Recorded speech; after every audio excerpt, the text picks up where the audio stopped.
Welcome back to Man Down Sports. As you can see from the thumbnail, Caitlin Clark is going to be my topic of discussion today as it pertains to her nasty attitude and how she talks to the referees and how she berates the referees and how she talks to, coaching staff and all of that stuff, man, and how she goes into the media and lies in the post game and stuff like that. All that stuff needs to be discussed. We're going to get into all of it, man.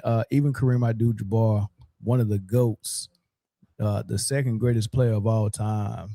The guy with six rings and six MVPs, and he even had something to say, something to say about this whole thing, and Congress writing this letter and all this stuff. Man, we got a lot to get into. I want to talk about Caleb Wilson a little bit as well. Appreciate everybody for joining. Hit the like button as you join. Hit the share button as well. If you're here for the first time, hit the subscribe button.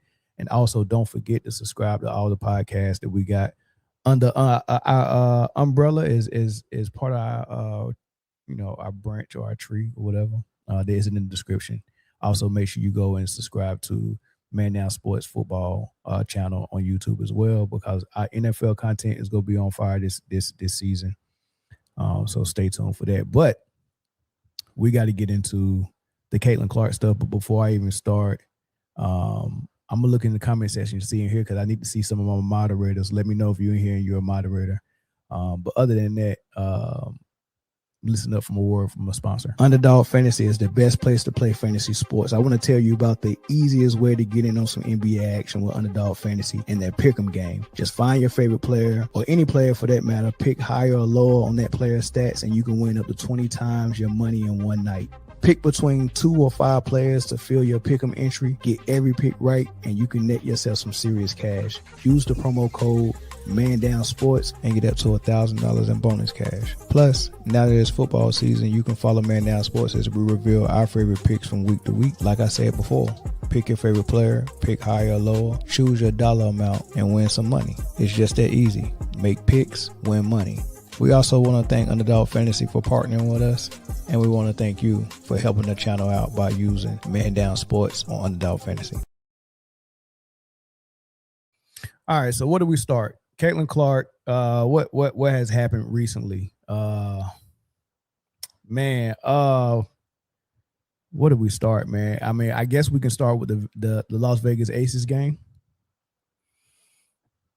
No, you know what? Let's back all the way back. Let's go back to the Congress letter. Let's go back to the Congress letter. As many of you already know, there was a letter that came from 11 congressmen and congresswomen. And in this letter, they prefaced it by saying, Caitlin Clark is the face of your league. And they talked about the things that Caitlin Clark has brought to the league and done for the league as far as fans and ticket sales and TV ratings. They mentioned all of those things as a precursor to say you pretty much have a right to protect or overprotect that player or that asset, and they mentioned a couple of things, about hard fouls and flagrant fouls or what meant, things like that, and said that these things appear to be racially motivated. So you got to kind of piece that together. Why is Congress, first and foremost, how does this get to Congress desk, or how does this get under their nose, or how does this pique their attention? Like, how does Congress look at this WNBA and say, you know what, we probably need to step in, right? Are they fans of the sport? Are they fans of the WNBA? If they were, then they probably would have seen even more hard-nosed basketball in years prior to Caitlin Clark joining the WNBA. I mean, if you just want to pick out a thing or incident that happened, that brawl with Detroit and LA when Candace Parker was getting into a lot of, Candace Parker had to really fight her rookie season. Her first couple of seasons, it was like an initiation. Like, she had to go through a lot. And that Detroit Shock and LA Sparks brawl that happened at half court involving Candace Parker, that involved everyone else that was on the court, that also involved some players clearing the bench, which also involved old bad blood between Rick Mahorn, who was the coach of the Detroit Shock, who also played for the Bad Boys Detroit Pistons. At the no, was it Rick Mahorn or it was Michael Cooper on the Sparks side, which was a LA Laker coaching the LA Sparks. And that it was either Ben Lambert or Rick Mahorn or both of them that was part of the Detroit side, which we know they both was part of the Bad Boy Pistons. So that brawl, that brouhaha, that little mix up was insane. It was insane. Now, the fact that it involved mostly women of color. Candace Parker is a biracial female, but considered black. And Karl Malone's daughter, I think Ford, her last name was Ford. Cheryl Ford, of course, black female. Like, it was she tore her ACL during the fight. So we had injuries, like the type of things they're talking about with Caitlin Clark, like, oh, we trying to prevent her from getting hurt. So, like, we've had people getting brawls and get injured and tear their ACL. Cheryl Ford, right? There was nobody stepping in from our government, not even the local government. Like, that's just not a place. We know athletics is the closest thing we got to the Gladiators. Of course, the Gladiators is a way more. The Gladiators is a way more exaggerated example, because the Gladiators, you get out there, you're getting killed. You know what I mean? Like, you fighting to the death a lot of times with the Gladiators. So it's not quite the Gladiators, right? It's not that. However, we know it's athletes, it's some risks to it. Like, from the time that we, from the time that we start playing athletics as a kid, you're familiar with sign this waiver. You play for the rec league, sign a waiver. Even if you get to, you got to take physicals, make sure you're healthy enough to play. I like all of this stuff, man, goes into sports and athletics, because we know it's a contact sport. We know competition turns into being fierce, being physical, and you just got to be ready and equipped for it. You got to be ready for that. And it comes with the territory with basketball. So when you see an athlete come in and she is not, or he or she is not as physical as the more established players that's in the league. Like, when you look at a Kelsey Plum, she's been in the league for a little while, so she's already went through the process that Caitlin Clark is going through. She's already been through it and was like, oh, they're really physical. Oh, they're really competitive. I have to bring it. I have to step my game up. And she has, and now she can survive. And now no one can use physicality against her. As long as physicality is a piece of the puzzle that I could use, or as long as it's a button I can push on you to give me an advantage or a competitive advantage, I'm going to push that button every single time. When we sit down and do a scouting report and they say this player can't go left, I'm going to keep pushing that button to force you left, because our scouting report says that good things are going to happen for our defense when we do that. So if the scouting report is saying this player can't handle physicality, they get frustrated, and when they get frustrated, their shot follows and they turn the ball over and things of that nature. Then we're going to keep pushing that button as competitors. You can't handle physical defense. At some point, it's going to get to you, and we're going to keep giving you that. And what her fans and her supporters in the media and people like Congress, these 11 Republicans who wrote this letter in Congress, what they're saying is, we want to legislate. We want to somehow make some new rules where you can't use physicality against Caitlin. And because we want to see Caitlin do what we seen Caitlin do in college. So basically what they're saying is, hey, we're new fans to the WNBA. Hey, this is our third year. We just got here with Caitlin. We followed her here. By any chance, can y'all change the rules for her so we could be entertained? Because we love what she was doing in Iowa. We understand that at Iowa, she was the only player with pro potential, but they end up getting 2 pros out of it. Kate Martin went pro. So she's playing on a team with only 2 pros. One's a fringe pro, and then she's the other pro. So you're playing on a team with 2 pros. Let's just say 1.5. Your coach, I don't think she played at the next level as a pro, nor coached at the next level. Right? So that's what you're dealing with on a daily basis. Then the people you're playing against. Yes, she played against J.C. Sheldon a couple of times and players like that. I think she was in the Big Ten. So you play against some pros. But for the most part, the teams you played against, let's say it's 10 teams in your conference just to make it an even number. Let's say it's 10 teams in your conference. And let's say 5 of them had pros. The only one that had more than 1 pro, pretty much what I'm saying is you're not playing against pros every day when you was at Iowa. You were not. You were not every game. You were not playing against pros. And if you were, it was 1 pro on that team that you had to play against. You weren't playing against a team full of athletes that were far superior to you as athletes and more physical, faster, better, smarter. You wasn't dealing with that. And you didn't have no competition on your team as far as where we have to satisfy them and get them get them their shots and have them play their game. I don't have to blend my game with another pro athlete. I'm the only one. So, they eating at the palm of my hand. Everything I say goes all the way down to the coach. Well, you contrast that with a player that may have played for LSU or may have played for Connecticut or South Carolina, who are powerhouses. Even UCLA now. They won the championship this past year. They got 1, 2. They had 4 players in the first round drafted. Imagine that. Kiki Rice, Lauren Betts, and it was 2 other girls. I'm forgetting their names, but 4 girls drafted. I think one of them was Hami Hackaz's little sister, Hackaz.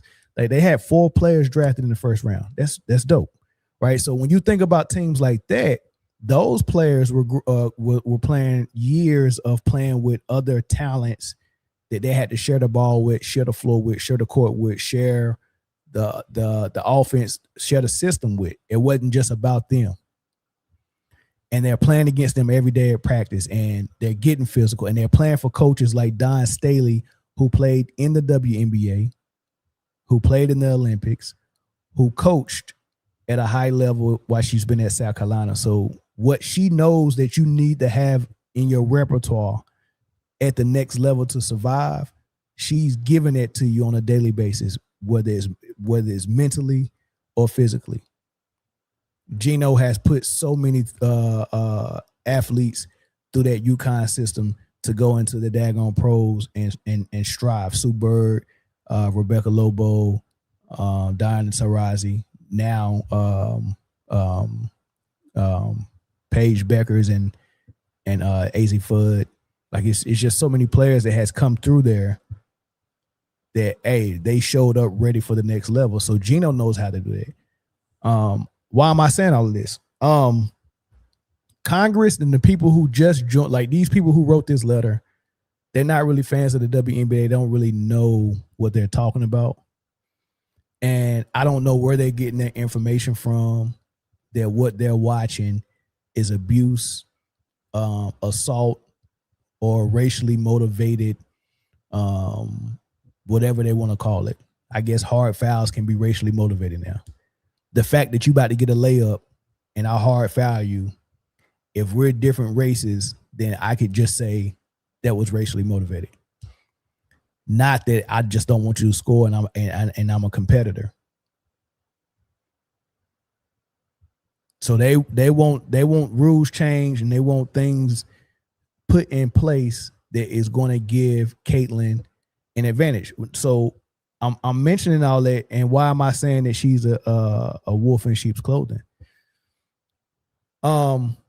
It's because right now, while she's getting outplayed by so many people, and she's getting out quick, out muscled, out hustled, outsmarted.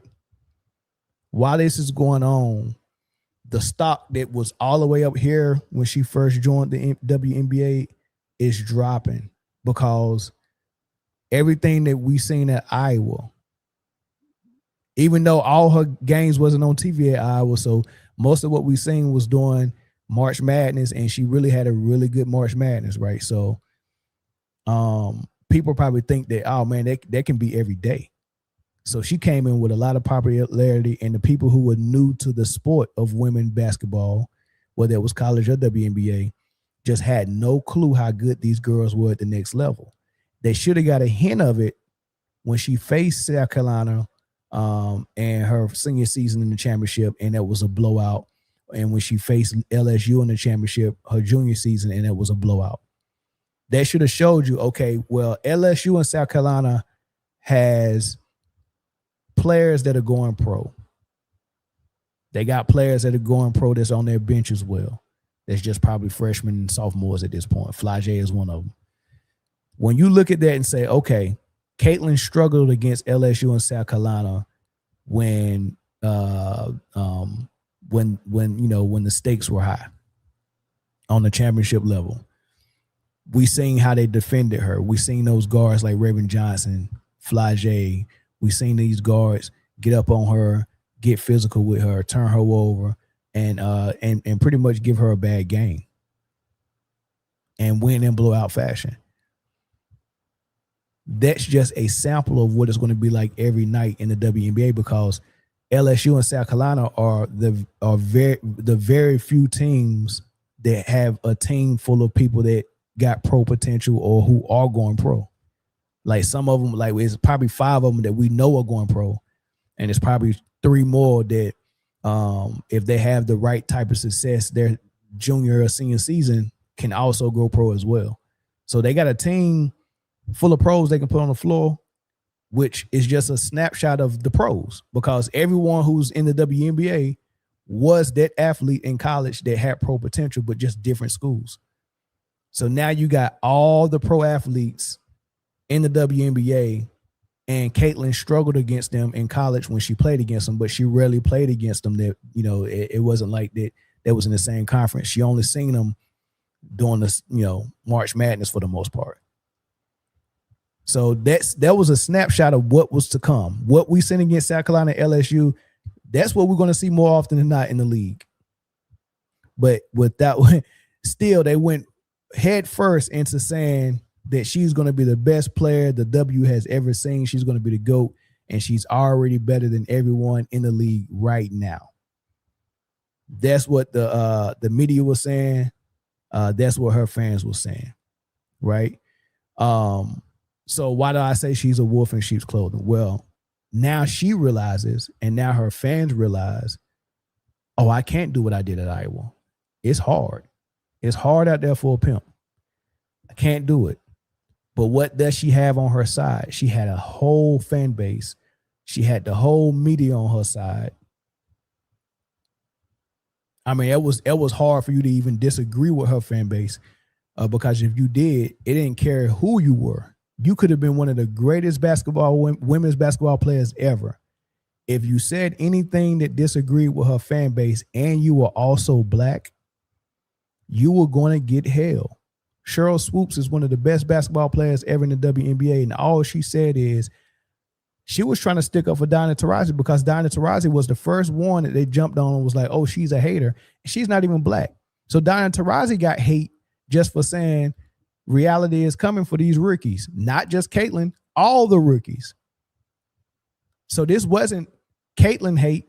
This wasn't hate based on race. This was a white woman talking about all the rookies. Reality is coming. That's Ricky Hayes, and get ready for it. That's Ricky Hayes, and get ready from the big vet. The girl with the most points in WNBA history and the most gold medals. She said reality is coming for these girls, for these rookies. They made it about Caitlyn and made it about hate, but they couldn't say it was racial hate because they both were white. But when Cheryl Swoops came in and was like, I agree with Diana. I mean, I think Caitlyn is really good, but I think it's going to take some time. It's not going to happen right away. Oh, she's a hater, but this time it's racist because she's just happened to be black. You can't even critique this girl. The fans are delusional. Gino Auriemma said it then, and he doubled down and said it again just recently, last week. These fans are delusional. How do you admit you don't know nothing about the women's game and you didn't even watch women's basketball until Caitlyn, but all of a sudden you're the expert on everything and she's the best and everybody else needs to shut up? Like, explain that to me.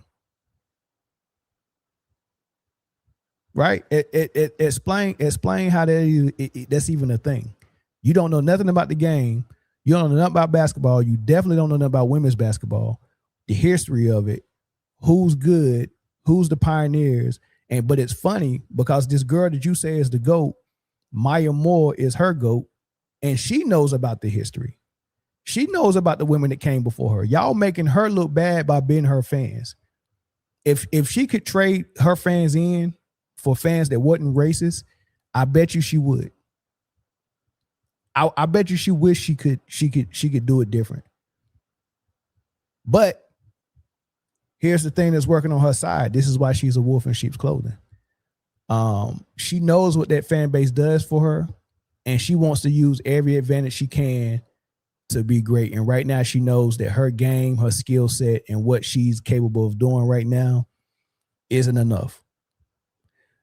So when the Congress comes out and says, y'all bullying her, she believes that. Either she believes it or she knows she can use it to her advantage.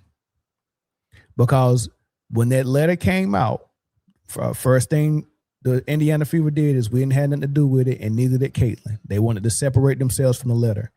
But Caitlyn now is aware that everyone else is on high alert because Congress have called out the entire league, including Kathy Engelbert, the front office, and all the players that play against Caitlin Clark. They're attacking her based on race. And everyone's involved, including her coach. Her coach won't give her the minutes. Her coach won't give her the offense. Her coach is giving too many shots to Kelsey Mitchell. Her coach won't celebrate her. Her coach won't call her the GOAT. Her coach is sabotaging her. Her teammates are sabotaging her, except Sophie Cunningham. That's the only one that's for her. Everybody else is sabotaging her. Kathy Engelbert is sabotaging her. They want her to succeed. And the opposing players are all fouling her and playing defense on her based on race. That's what the fan base has been saying, and the media that supports her are doubling down on it. Like credible, I ain't even gonna say credible sources because some of these platforms are not credible anymore, but like real news platforms who don't even have a sports segment on their shows are doing segments on this Caitlin Clark issue and saying that, oh my God, that's obviously a foul. Are you serious? This person that supposedly studies politics, but probably don't, but just, studies talking points around politics based on their political view and their political wing that they ascribe to. That's all they know. But all of a sudden now they're experts on WNBA as well. And they know what a foul is and what a foul ain't and who's doing what based on, like, this junk is insane. Right. So this is what what Caitlyn has been doing ever since that letter came out. You got that Vegas game. And even though they was winning that game, or when she did this, the game was still kind of close. It was a 4-point game, I think, when she was defending Chelsea Gray, and Chelsea Gray, had some body contact and she was pivoting around trying to find a good shot. Caitlyn had both hands up, vertical, and wasn't going for the pump fakes. Good for her on defense. She stayed on her feet. So Chelsea had to pivot 2 or 3 times before she could get to a shot that she could take comfortably. So, but during her pivots, and Caitlyn not going for the pump fakes, because I'm gonna explain to you what happens when you do that, right? When you get someone on your back, whether you're just catching it back to the basket or you're driving and you can't get past them, so you end up turning your back and you're close to the rim, right? People with good footwork and good back to the basket game, once they pick their dribble up, and they got their back turned, they're probably going to come this way with a pump fake, right? Whichever way you turn it, it's going to be a pump fake. I want you to think I'm shooting. Whichever way I'm turning, it's going to be a pump fake. And I got an opportunity for up and under, right? So up and under is a pump fake up. And if I get you to jump, I can duck under you. And now I'm going to the rim, right? Even if you don't jump, let's say it's a little bit of space between us, and I go with the pump fake or the up fake, and you get vertical, but you come toward me to close that space, I can still go under you. It's an up and under. Tim Duncan was really good at it. Kobe, Michael Jordan, really good at it. So you could tell Chelsea tried the up and under 2 or 3 times, but since Caitlyn's defense was good enough not to give her an opportunity for it, when she went up, she was just assuming she was going to be able to go under, and that's where there was a little contact in Caitlyn's chest. But that happens, though. It was just a subtle bump because she realized, I didn't get her, so she didn't always commit to the trying to go under. And another thing you do is when they close all the space between you, you can put your leg, if they their legs are going to be shoulders width apart at least. That opening between your legs, I'm going to put my whole leg in there and then nudge to create some space so I can get back to my fadeaway. I don't want you to block it, so I got to get some space. So when you naturally put that foot between both of your legs and nudge, I get a little bit of space. Now I can go into my fadeaway. So that's what you've seen from Chelsea Gray, trying to get a little up and under with her back to the basket. She didn't go for it. Now I'm trying to create some space. You know what I'm saying? A little chest bump. And then I went to a fadeaway, and Caitlyn went from vertical to arms down and got contact on the forearm, and that's where the foul was at. Chelsea Gray goes to the ground. Caitlyn looks at the shot. It didn't go in. And then she heard the whistle. She got fouled, and then she just went. She fouled, and she just went to the ground and act like a gremlin was being birthed out of her stomach. And everybody was like, "What happened?" Even the commentators was like, "I didn't see any contact. Like, what is she talking about, man? She act like she got hurt." But here's the thing she's doing. She knows that the narrative out there with her fan base, her media supporters, and now Congress is that she's getting bullied. She's getting harassed based on her race with fouls and hard fouls and attempts to injure her. So she knew that if I play hurt, this is going to be a big deal. I'm trying to get any type of advantage I can get. And it's almost like a Karen calling the police on a dude that's selling Newports in front of a corner store.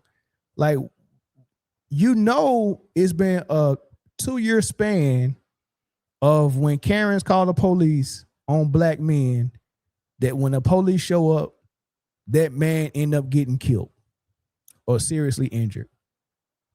Like it was happening so much, and this is just the ones that we seen that hit the news. I'm pretty sure it was happening more than that.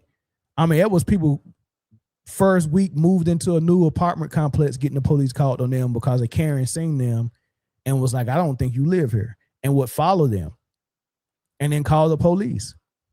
And I'm like, dude, why are you calling the police for nonsense things on people when you know it can end in freaking murder? Like, you're calling the police on these people for nothing. I mean, they call the police on a group of kids selling lemonade. Like, do you have a license? Do you have a permit to sell that lemonade? Call the cops on them. I'm like, are you like, this is what Karens do. So she did her Karen thing and was like, all I got to do is play hurt, and everyone's gonna be like, "Man, do y'all want the goat and goose to get injured?" And now they're gonna look at that as a hostile act because she's playing hurt. She basically called the police on the person in question at this time was Chelsea Gray. She called the police on them. Hey, look, I'm hurt, y'all. Do what y'all normally do. And since it's so much high alert going on after that Congress letter, the referees was like, neither one of us seen a foul, but let's go to the monitor. I didn't see a foul. I don't know how she got hurt, but since she's hurt, let's go to the monitor. If she didn't fall to the ground and play hurt, nobody would have went and reviewed that for a hostile act. They went and looked at it, and her acting is so bad that she just picked the wrong time. Like, you should have picked a time where you actually got hit for you to play hurt. She picked the time where she didn't get hit at all. I was like, dog, you're not even using your privilege right. You're not even using this congressional letter right. Like, wait till you actually get hit to play hurt. Act like you hurt, so everybody can be like, oh my God, they're gonna hurt the golden goose. That's a hostile act. Like, you should have played hurt when Alyssa Thomas, when you gave her some neck. You should have played hurt then. Not for this ghost contact against your chest. I mean, you had people up there, oh, I'm an expert. That was a liver shot. I box for a living. That's a liver shot. So now not only is Chelsea Gray a really good point guard, she's a daggone kickboxer as well. They can give kidney shots while she's pivoting and reverse pivoting and trying to get an up and under opportunity with the basketball in her hand. She also skilled enough to deliver a no-look elbow to the kidney. A kidney shot. That's what you're saying. But if you're not saying that she purposely hit the kidney and you saying it was a mistake, then doesn't that take away the thought that it was a hostile act and this is on purpose and people are trying to hurt her? So which one is it? Is it a deliberate, on purpose, skilled, no-look kidney shot, all while I'm trying to get a shot off? I can just deliver kidney shots while I'm also trying to score and win a ball game. I'm giving kidney shots. Is that what it is? They was like, it's a kidney shot. Oh, no, it was a liver shot. No, it was her sternum. Like, they was coming up with all types of stuff. You got to see the comment section. They was coming up with all types of stuff, dog. Kidney, sternum, liver, all from Chelsea Gray. So she played hurt, and that triggered them to say, was this a hostile act? Like, if you don't see a hostile act, why would you even go to the review or go to the booth to review it for a hostile act? You didn't even see it. 3 referees did not see a hostile act, but they was like, oh shoot, we missed the one with when she gave Alyssa some neck. We missed that one. So every time she gets hurt or plays hurt, we have to review it for a hostile act, because if we don't, Congress is watching, and we don't want that heat. Right? We don't want that heat. And mind you, I want you to see my back spinal. I want y'all to see when boxers get hit with those liver and kidney shots. And I want you to tell me if they down for a 10-second count and the fight is over, or do they get right back up and run up court? Do they get right back up and go to the bench during a timeout like ain't nothing happened? Right? Kidney shots. First of all, how easy this girl is hurt. If she got hit with a liver shot, do you think she would have rolled around for 10 seconds and then got up and walked like nothing was wrong and went to the bench running her mouth? You think Caitlin Clark took a liver shot and kept ticking? That's what you think. Right. So here's why she's a wolf in sheep's clothing, because the appearance and the perspective is, oh, poor little Caitlin Clark. Oh, poor little Caitlin Clark. She's just so nice and sweet. And all these other mean black girls, Alyssa Thomas, they call her Big Al. All these big, strong, all these girls is just bullying her because she's straight with a ponytail. They're bullying her, and we need to help her. Congress needs to step in. They say CC stands for Call Congress now. That's what they say. Caitlin Call Congress Clark, or Caitlin Cry Congress. or Caitlin Karen with a C, Clark. That's what they say CC stand for. Call Congress, right? So Congress needs to step in. But here's the funny part. What they don't understand is they're not coming in to protect the poor little Caitlin Clark sheep. She's a wolf. She's a lion.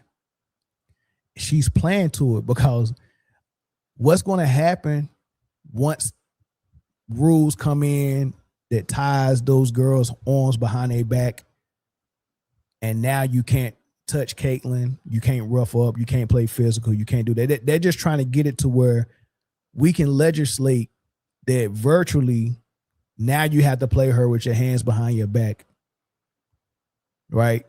And they're only doing that because what we thought we was going to see when she came into the WNBA, we can't see because the defense is so good. But the defense is so good because it's physical, and that's not to her advantage. So let's take away the physicality so she could be more in an advantage, right? The part they don't understand is that ain't gonna work either. Even if you do tie their hands behind their back, she's still not better than these girls, right? They're still going to be faster than her and stronger. It's still going to be hard. She still got to make those shots. She's not making them, right? She's shooting, I think, like 18% for the month of July, right? So they want to get their hands tied behind their backs virtually. Now, tie their hands behind their back, but they're going to leave Caitlin's hands out. I'm gonna tell you a story, and this is a true story. And this is how I see it. Like when I see things in life, I see it in allegory, I see it in analogies and metaphors, and I just see certain things. But I thought about what they're trying to do in the media and with her fans. What they're trying to do is put so much pressure on the league that they change it to conform to Caitlin, where it's at her advantage, and all the other players at a disadvantage. They're trying to get it to that. So much pressure. So they know 90% of the stuff they're saying is not true. They know that she's not getting bullied, and they're on purpose doing hostile acts on her.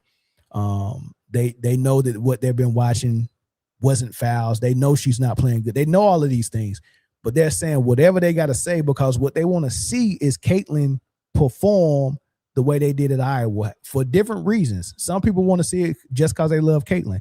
Some people want to see it for other reasons because I like to see the white girl beating the black girls. I like to see the straight girl beating the lesbians. I like to see the conservative beating the woke, right? Everybody has different reasons why they want to see her perform like she did at Iowa, but they know that they're not seeing it, and they think, well, if we can get this to change, then I think Caitlin will perform better. But how do we get this to change? We just can't come and tell them to take physicality out of the game. We gotta do it in other ways because they're just not going to do it. So if you're demonizing everything and making it seem bad and all this, it's a whole crazy science to it. But getting back to the story, there was a kid that lived down the sidewalk from me when I was probably 10. And man, I hope he ain't watching or nobody in his family watching, because I'm gonna say his name. His name was John Lang. And really smart kid. He used to build stuff. I was in the sports. He used to build stuff, but I didn't like playing with him because his mom made him wear sandals, open toe sandals, and he used to have clear nail polish on his toes. So I didn't like playing with John Lang because I'm gonna stop saying his name. I didn't like playing with him because I didn't even know why I didn't like the sandals. I didn't know I wasn't calling him something that people might call him now. I didn't know what that was. I just knew I didn't want to play with nobody that didn't play sports who wore sandals. I didn't want to play with, but my dad seen a smart kid when he was building all the stuff. He used to build stuff, and like my dad was an electrician. He wanted me to learn stuff like that. Hey man, that's a cool kid for you to hang out with, man. You see how he built the airplane with like a little battery, and it was just crazy stuff, man. So he used to come knock on my door all the time. Can you come out and play? I'll come out and play, but I ain't really like playing with him, right? So, but one day I made up this game, and I made up this game just so I can whoop his ass. And I was like, let's charge at each other like bulls, but with our hands behind our back, and we like shoulder bump and then see who fall. So we was doing it, and what I didn't understand was John Lane was stronger than me, so he knocked me down the first time we did it, and I was like, you know what? I think you cheated. I said, let me actually tie a rope on your hand, so you can't use your hands. It's all shoulder, man. And he was like, all right. I tied that rope so tight, and then I was like, I'll tie mine. I didn't tie mine. So, we went back and we charged at each other. I ran full speed. He ran full speed. I brought both my arms out, and I knocked him clean in his jaw, knocked him out. Bow! And he ran home. He ran home with his hands tied.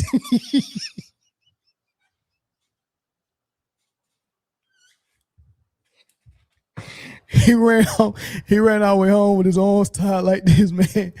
And I was like, man, that's what you get for knocking me down. That's what's going to happen once the NBA or the WNBA tie all the girls on behind their back for Caitlin Clark so she can perform. As soon as they tie her arms back and say, you can't do X, Y, and Z, guess what's going to happen? Caitlin go get a baseball bat on the court, and that's how she go beat them. Like, so they're saying, oh, man, I can't beat these girls the way the WNBA currently is. Can you please lower the level, change the rules, take the physicality out, do things, do all this stuff. And then as soon as they do that, Caitlin's going to start doing the stuff that they're complaining about that they're doing. She's going to start doing it. Right? But right now she's playing innocent. I'm the sheep. I can't protect myself. I need protection. And as soon as you protect her, she's going to come out and be like, oh, no, I'm actually a wolf. And then all the other girls are going to be like, that's what's going to happen. So, no, I don't think that these girls should stop being physical. I don't think they should stop being physical. You have to deal with it. It's 30 years of this league. Every rookie that came in has adapted to the league. But over the years, the league has adapted and evolved and gotten better. It's not as physical as it was 10 years ago, 12 years ago, 15 years ago. It's more sophisticated, it's less physical, but it's still a physical league. Don't take physicality out. That's what happened to the NBA. That's why the NBA is actually trying to go back to being physical. We don't want to repeat the same thing that we just seen in the NBA. They almost lost their fans. Don't do it. Don't do it because one person can't handle it. She can't handle it. It is what it is. Bomani was talking about it though. Real time with Bomani Jones. He spoke about it. We are in, I don't even want to say year 3 of the Caitlin Clark experience because we're really in like year 5 of it. Yeah, we're in year 5. We're in year 3 of the WNBA Caitlin Clark experience. It didn't really become a thing to talk about more broadly until that game with Angel Reese. And then it went farther and farther. But I will say this part. It kind of reached its apex once she reached the WNBA. These 3 years, the conversations are the same, except dumber and worse. It's like nothing has changed. Yeah, nothing has changed. Nobody has moved off their square in any way, it appears. It's just become, like, as somebody who's just kind of not invested in the whole thing, it's really tough to watch. I kind of wanted to get involved in this. And then I did it for a little bit. And I was like, man, y'all can I don't want to be part of this. Yeah, it's interesting. And I would argue that it hasn't not moved. I would argue that it's intensified because now you've got the federal government getting involved. Right? I mean, so essentially what you have here is, to me, Caitlin Clark was always an avatar. In a bit of a different way, but still, the culture really is the players. And the WNBA culture is the players, and the players are not like the players anywhere else. And so now all these conservative type folks who liked Caitlin Clark showed up to this new league and are like, I don't like anything that I'm looking at. Right? And by the way, this is not recognizable. It is not recognizable. And I would note that many of the people from that culture of that league, they don't like the new girl that much either. That's the part that we're not. I don't think we're that. That's the part people don't want to accept. Yeah, like, don't get me wrong. Yes, new players always get tossed around. There's always some measure of this and that. But no. Just as Caitlin Clark is an avatar to the people who like her, she is also an avatar for a bunch of the people who don't like her. And then it all comes together to the point where you got Congress people talk about we going to get a DOJ in a time where all these people are trying to get rid of all investigations of discrimination. This is the one that they want to care about, is the idea that Caitlin Clark is being discriminated against by the mean black girls of the WNBA. Right. And that Caitlin Clark is so fragile, and so important that she needs to be protected from a black girl putting a moving screen on her. Can you imagine how embarrassing that is for her? And I imagine it is, right? It has to be. It is embarrassing. Thanks for the super chat from Man, Mammal, or Monster. $5 super chat. Curry played at Davidson, smaller school than Iowa. Appreciate the super chat, man. Bomani and his co-host is right, though. This is embarrassing. Yeah, you're right. Nettie Mitchell, you're right. CC is a chess piece for everyone. Adam Silver just did an interview, said that she is a political football. Think about a football. The football gets passed, it gets hand off, it gets punted, it gets kicked, it gets fumbled. A political football getting passed around, like whoever want to use Caitlin Clark's name to further their agenda. And it looks like that Congress letter is just that. Because Caitlin Clark is here. This is Caitlin Clark. And following Caitlin Clark is a huge fan base. Within that fan base is MAGA. Not saying that an entire fan base is MAGA, because there's kids involved, is aspiring athletes, other females that see her as a role model. So there's a lot of people involved in that, and people that truly love basketball, and people that just love her because they from the same hometown like Iowa. So you got those people, but then people like Dave Portnoy and you know, things like that, they are full on MAGA, and they sing her and was like, she represents, or at least appear to represent, what we represent, or at least we can use her as an avatar, as a face of what we represent. Conservatism, right-wing stuff, all our political talking points, all this stuff against wokeness, against LGBT, all that stuff. If I can just use her name to punch back at everybody that's on that side, everybody that's left, everybody that's woke, everybody that's Democrat, everybody that's black, everybody that's gay. Use this girl. Look at our girl whooping y'all ass. This is our girl whooping y'all ass.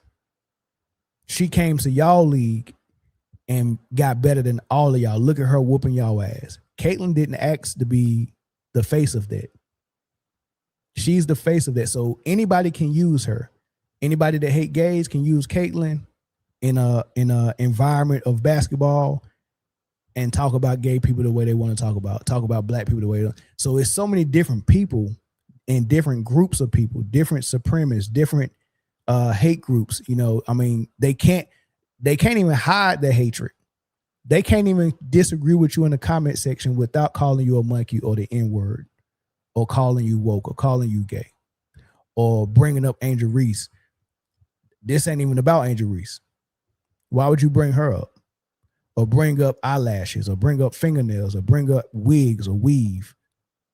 Like, this is the stuff they're bringing up in a basketball conversation. They make themselves known very easily. You can go down my comment section on any of my Caitlin Clark videos, Facebook or YouTube. You just go down the comment section and they show themselves every single time. I can come up here with a basketball opinion about Caitlin Clark, and then their response would be something political. The only thing they can say that is remotely close to a basketball opinion is, who else broke all the records that Caitlin Clark broke? That's their only argument. So because she broke records as a rookie, that gives her a green light to just have full-on racist fans just take over the sport, take over the league. I disagree. Right? But that's what they're saying. Hey, look, since she's our girl and she represents us and she's the face of us, we get special privileges as well. We get to talk to y'all however we want to. We get to decide what happens in the league and what rules get changed and what rules stay and what, we get to decide all of that because we're the privileged group because we came here with Caitlyn and she's the privileged player. So by way of Caitlyn, we also have special privileges. That's how they feel about it. And that's why the conversations be so weird talking to them, because it's like you're talking to people who actually know basketball, who actually know the WNBA and the history of women's sports. So you got one group of people who know basketball, who know women's basketball, who know WNBA. And then you got this group of people who don't know basketball, probably don't even know sports. All they know is Caitlyn represents them, and they feel like they have equal say in the sport as the people who have been there, and they don't. But it's so many of us though. We outnumber y'all, so we blew the sport up, so we should have privilege. And maybe, if you're in the comment section and you think that's right, if you think that since there's so many of y'all that y'all should have some type of special privilege and special say and what goes on in the league, then let me know in the comment section. And as a matter of fact, I'll open the phone lines up and you can call in and explain that to me. It'll be a good conversation. It didn't stop there though, y'all. It didn't stop there. Kareem Abdul-Jabbar is one of the GOATs of basketball. Big giant in the sports community, in the sports world. After Michael Jordan is Kareem in my book.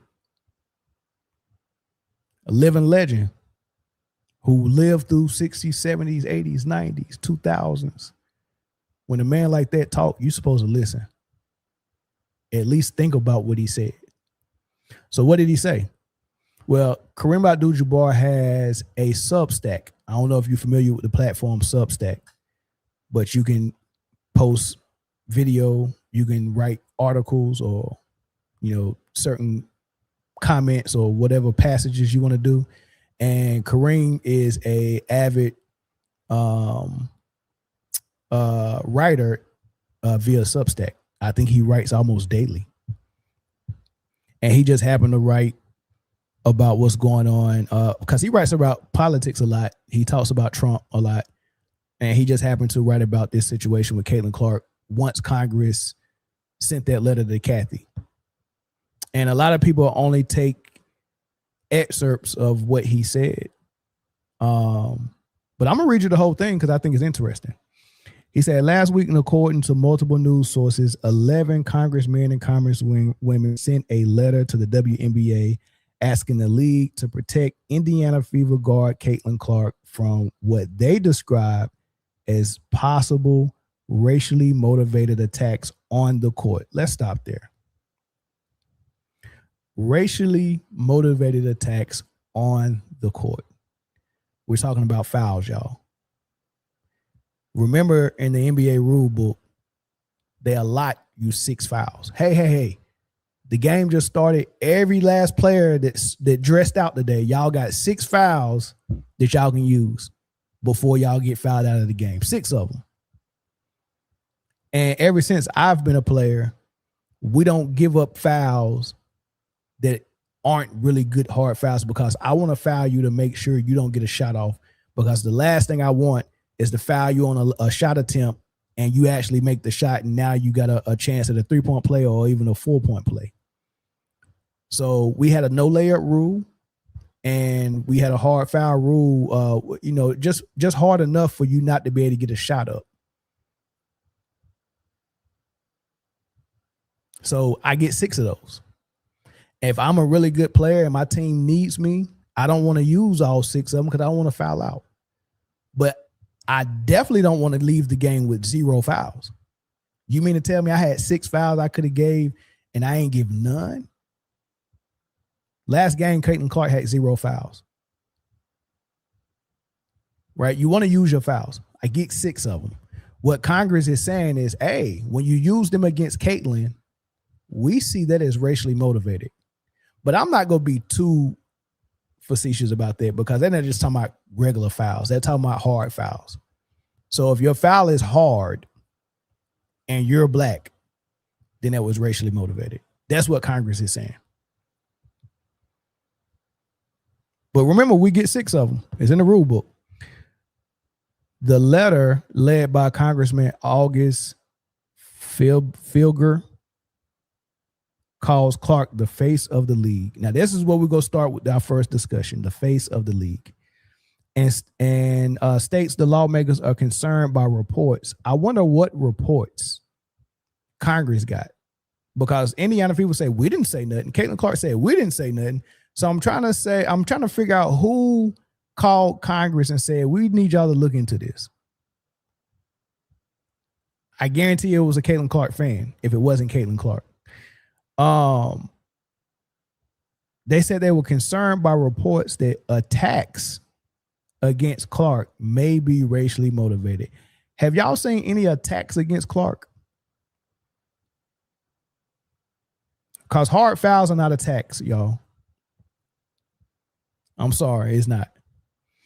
It asked WNBA Commissioner Kathy Engelberg to classify how the league addresses physical hostility and violence on the court and disciplines overly aggressive acts and suggest that an investigation by the Department of Justice or the EOC might be called for. All right, so let's start with the first discussion about face of the league. Because how many of y'all think Caitlin Clark is the face of the league? As a matter of fact, I will put, let's start a poll. Can I start a poll? Can I start a poll in here? Who is the face of the WNBA? And I would give you an option of Caitlin Clark or the best player in the league by far, A'ja Wilson. And then I'll let y'all vote. We'll see what that says. All right. So here we go. Let's see if I can move that. Can I move that poll? Let's put the poll over here. There we go. Maybe top right. Okay, there's the poll. All right, so y'all let me know. Y'all go ahead and start the voting. All right. Go ahead and vote on who the face is. I see some A'ja. I see A'ja, right? Right. Brother Joma, I appreciate that comment, brother. He said citizens need lower cost of living. Children being great and unalive, and Indiana politicians puffing up for CC ridiculous privilege at its finest. So far, I'm getting votes, a lot of votes for A'ja Wilson. Maybe I just don't have a lot of Caitlin fans on this channel, but yeah. So far, A'ja Wilson right here in the votes. All right, so Kareem doesn't agree with that. So what did Kareem say in the highlighted section? My first reaction to this letter was to check the calendar and make sure it wasn't April Fool's Day. Because he's like, wait, Congress is stepping in to athletics all of a sudden? Interesting. 11 members of Congress wrote a letter calling Caitlin Clark the face of the league. That was the first thing that appalled him. Like, wait, face of the league? What are we even talking about? Face of the league? Okay. At least they got the marketing department's talking point right. He said, don't get me wrong. And here's why I highlight it. Clark is a very good and possibly even a great player. That's what I really want to drive home for a lot of folks. And the GOAT, I call him, other than Michael Jordan, GOAT. If Michael Jordan wasn't an option, Kareem would be the GOAT. So I call him the GOAT for this conversation. The GOAT said, Caitlin Clark is a very good player. Don't get me wrong. She's very good. She's an all-star. Every all-star is a very good player. But great don't come with potential. Great don't come with imagination, what I think you can do. Great don't come with what you did in college. Great inside to be the face of the WNBA, you have to do something in the WNBA that makes you the face. And unfortunately for Caitlin Clark, in 3 years, she hasn't done enough to be the face. When you ask people why she the face, they say ticket sales, marketing, jersey sales, popularity, and ratings. What? So every other face of a league, or even if I say face of the franchise, you're the face of this franchise. But let's just keep it to a particular sport league. When you're the face of it, yes, you're going to sell tickets. Yes, you're going to boost ratings, but you're not boosting them because you have a political fan base following you, just trying to inflate your numbers to prove a point to the other political side that they don't like. That's what Caitlin's fans are doing, right? If you didn't see what she did in college and you just knew Caitlin for what she did in the pros, no one's going to say, well, yeah, I think that's the best player I ever seen. Nobody's saying that. What they're saying is what we seen her do in college. We never watched college basketball, so we started watching once we heard about what she was doing. And then when we watched what she was doing, oh, it was phenomenal. Logo threes. She was scoring 30-plus points a game her senior season. So hitting a lot of threes, making it exciting, and scoring 30 points and beating the teams that she was underdogs to. Like she beat some favorites. She beat South Carolina and LSU in back-to-back years, but lost to them in the finals in those years, right? But my point is this. Absent of college, if we was just making the decision on who the face of the league is based on what's happening in the WNBA, it doesn't look favorable for Caitlin Clark. Kareem goes on to say, Clark is very good and possibly even a great player, but calling any one player the face of the league, absent the sort of on-court and cross-platform dominance. That's a key word, dominance. How do you dominate the WNBA? We're going to get to that. The cross-platform dominance of Michael Jordan or LeBron James is an insult to an awful lot of great players. So a very good player who's an all-star, who hasn't done nothing in the league great yet, to call her the face of that league when you have people still in the league who have done multiple great things and still are doing great things is an insult to that player and an insult to every other player that we've ever called the face of the league. We're going to lower the bar to just popularity so we can give it to Caitlin Clark.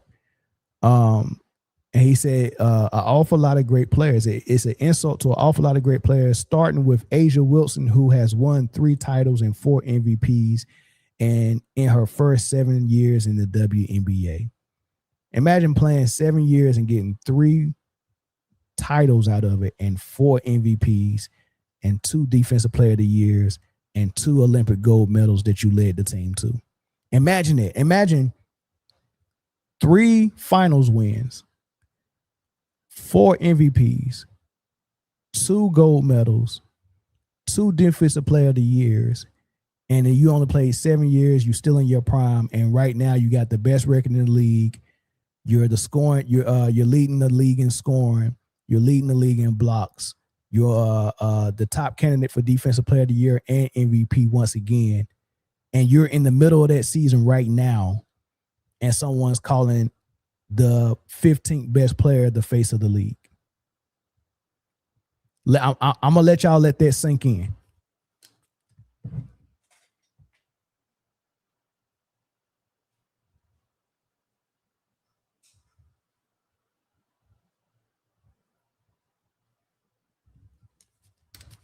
Let that sink in. Let that sink in. Right? So let's talk about it a little bit. Okay. So Kareem said that. And Dave Portnoy, of course, didn't like it. And he tweeted. Let's keep in mind, Caitlyn didn't ask for this. I agree with that part. I agree with that. Caitlyn did not ask for this. This is not something she asked for. This is something that people like Dave Portnoy and her delusional fans is forcing upon this girl. She did not ask for this. He said she's never said she was the face of the league. No, she didn't. But you guys did. And y'all were wrong about it. And y'all still are wrong about it. Just admit that y'all were wrong. Y'all thought she was going to do something. Y'all crowned her before she even stepped foot on the WNBA floor, and y'all was not right about it. Y'all was wrong. Just admit y'all was wrong. Get off that high horse and let this girl just continue to play her game, man. Like, get off of it, man. You was wrong. You was wrong. Let's move on. You was wrong, so let's move on. She has always showed respect for those who came before her. That doesn't mean we can't be honest. We're not talking to Caitlin Clark when we talk against the talking points that y'all are using.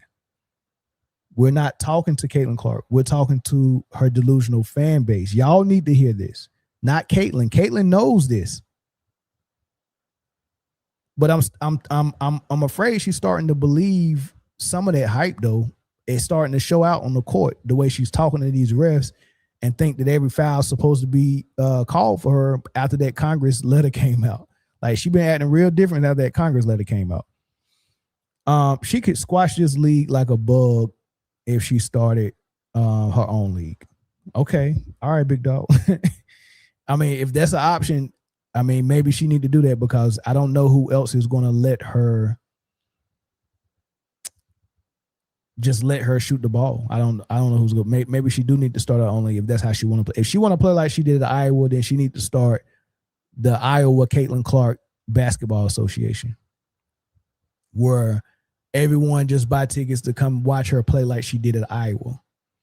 And you're going to have to put on her team all players who can't make a roster in the WNBA as her teammates. And she has to play against players who can't make a roster in the WNBA. And then just let Caitlin come down and shoot. And Lisa Bluter can coach every team. Like, she could actually coach every team, but she would actually only be on the bench with Caitlin Clark's team. So the opposing team that she's playing against, hey, I'm coaching y'all too, but not really. So they don't have a coach. Y'all just show up. We're only here to watch Caitlin Clark shoot logo threes and run the offense for her. Nope, everybody else set screens for her. Like, who wants to watch that? Like, you want to leave this league so you could just shoot threes and shoot logo three. Who wants to watch that if you're not playing against the best players? Who wants to watch that? So please create the Caitlin Clark league where she's the main event at every show. Please create that league. And you can't, like, the way you get in this league, you can't be better than Caitlin. Like, if you're better than Caitlin, then you don't qualify. You have to be below Caitlin to play in this league. You basically creating a league for the Globetrotters where they win every game against the generals, except it's going to be 10 general teams. It's going to be 10 generals. They just show up. They ain't even got no name on their jerseys. They just show up with just red, green, blue, black jersey, white jersey, orange jersey. They show up, no names on the, not even no numbers.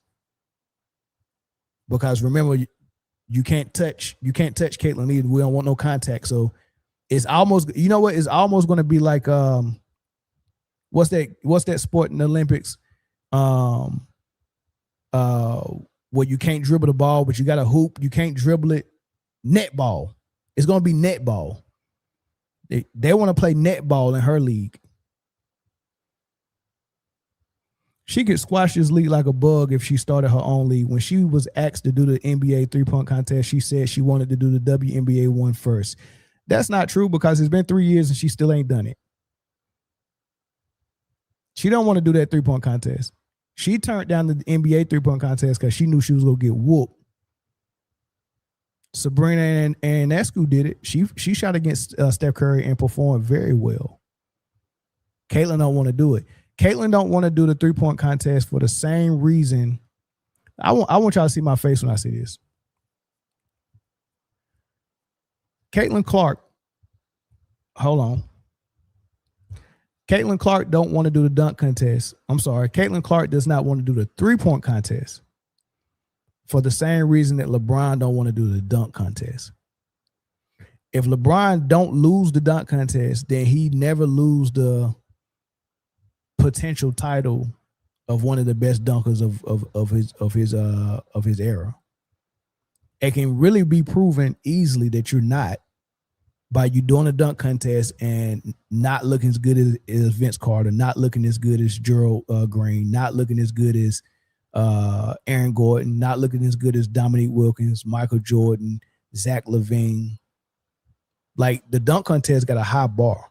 All it takes is for LeBron to go out there and put some whack dunks up like he did when he participated in the high school dunk contest, which was very whack, which he lost. He didn't have enough creativity. They gave it to him based on his name. Nike looked at him and was like, don't you ever do that again. Like, you almost killed your career before it started with that whack dunk contest. Don't you ever do that again. And Nike is like that. Nike is very serious about their athletes that they sign, especially the ones that's supposed to bring in a lot of money. Your image is very important. Don't you ever do another dunk contest. You are lame on the creativity for dunk contests. You're a great dunker in game because you can dunk on the people and you can get high and you can get your head above the rim. But in a dunk contest, you just can't run and jump and get your head above the rim and dunk it and get 10s. That's what he was doing in high school. Run, get his head above the rim, dunk. His next dunk, run, throw it off the backboard, get his head above the rim, dunk. Next dunk, run, get his head above the rim, dunk with the other hand. That was his creativity. And everybody was like, ooh, but that was really like, this other cat killing you, dog. This other cat really tearing you apart. All right. What happened when he had that camp and Jordan Crawford, before he got in the league, was in that camp and came, they was playing 5-on-5 and Jordan Crawford came and caught something off the rim, nasty on LeBron, dunked on him. You know what Nike did? Nike was there. You know what Nike did? Shut the whole gym down, went everyone who had a camcorder and took their tapes and recordings. Luckily, we seen a piece of it because this was before every phone had a camera on it. People still had flip phones back then, and every flip phone didn't have a camera. Luckily, someone was in there with a flip phone and recorded a little bit of it. So eventually it hit YouTube like a year later. But it still was grainy and very hard to see. But Nike was that serious about LeBron. Nah, we're not about to let you embarrass yourself. LeBron getting dunked on by a kid that ain't even in the league. Nah, give me that tape. But that's Nike. So I have no reason to believe that Nike would ever let Caitlin Clark get in that 3-point contest, knowing she's shooting 18% for the month, knowing she's not the best 3-point shooter in the league, because she's got more to lose than she does to gain. Right now, she still has the title as one of the best 3-point shooters in the league. And some people would say the best 3-point shooter. Like, they don't care how bad she shoot, how many times she's 1 for 8, 0 for 9, 2 for 15. They don't care about that. All she got to do is hit one logo 3, and then told you she was the best 3-point shooter. So right now, there are Caitlin Clark fans saying that she's the best 3-point shooter in the league, and she's not even the best 3-point shooter on her team. Right? So right now, they can use that title, one of the best or the best 3-point shooter in the league. They can use it. But if she get in that 3-point contest and lose, especially if she look bad in it, somebody like Marina Mabrey and Sabrina Ionescu and all of these people, I mean, they might even put Kelsey Mitchell, her teammate, in there with her, and she might even beat Kelsey. Can you imagine the damage that'll be done to her brand if she get whooped in the 3-point contest? Like when Clay and Steph both was in the 3-point contest, Steph won it. Clay performed very well. Neither one of them lost anything. But if Clay would have won it and Steph lost, but Steph still performed well, the title of him being the best 3-point shooter ever takes a slight hit. But for Caitlin, She's not a good 3-point shooter like that, dog. 30%. She get out there and not perform well. They're gonna run out of excuses, dog. They're gonna run out of excuses. So yeah, that's why she's never done a 3-point contest. And I don't think she will. We'll find out. We'll see this year. She's gonna be healthy for the All-Star game is next week. She'll be healthy for it. Let's see if she's one of the participants for the 3-point contest. If she misses again this year, then my theory is correct. She's never going to do it because Nike won't let her because they know she's not that good at shooting threes. When she actually do the 3-point contest, the NBA 3-point contest, she said she wanted to do the WNBA one first. Well, if she wanted to do it, then why didn't she do it? She has fought for player salaries. What is okay? So what does this got to do with Kareem saying she's not the face? Just because she did those things don't mean she's the face. What he's trying to say is you should let us say all of these things that are not true just because it helps her brand. And you should not want to say the truth or hear the truth because she's done so much for the league. That's what I hear. I'm hearing the negotiation. Hey, look, in turn for her fighting for player salaries, getting chartered flights, and getting more exposure for the NBA, y'all should let us just lie about what she really is, lie about how good she is. And oh, by the way, stop defending her so hard. That's what I'm hearing. Hey, don't foul her hard. Don't foul her at all. Don't defend her hard because she's done so much for her.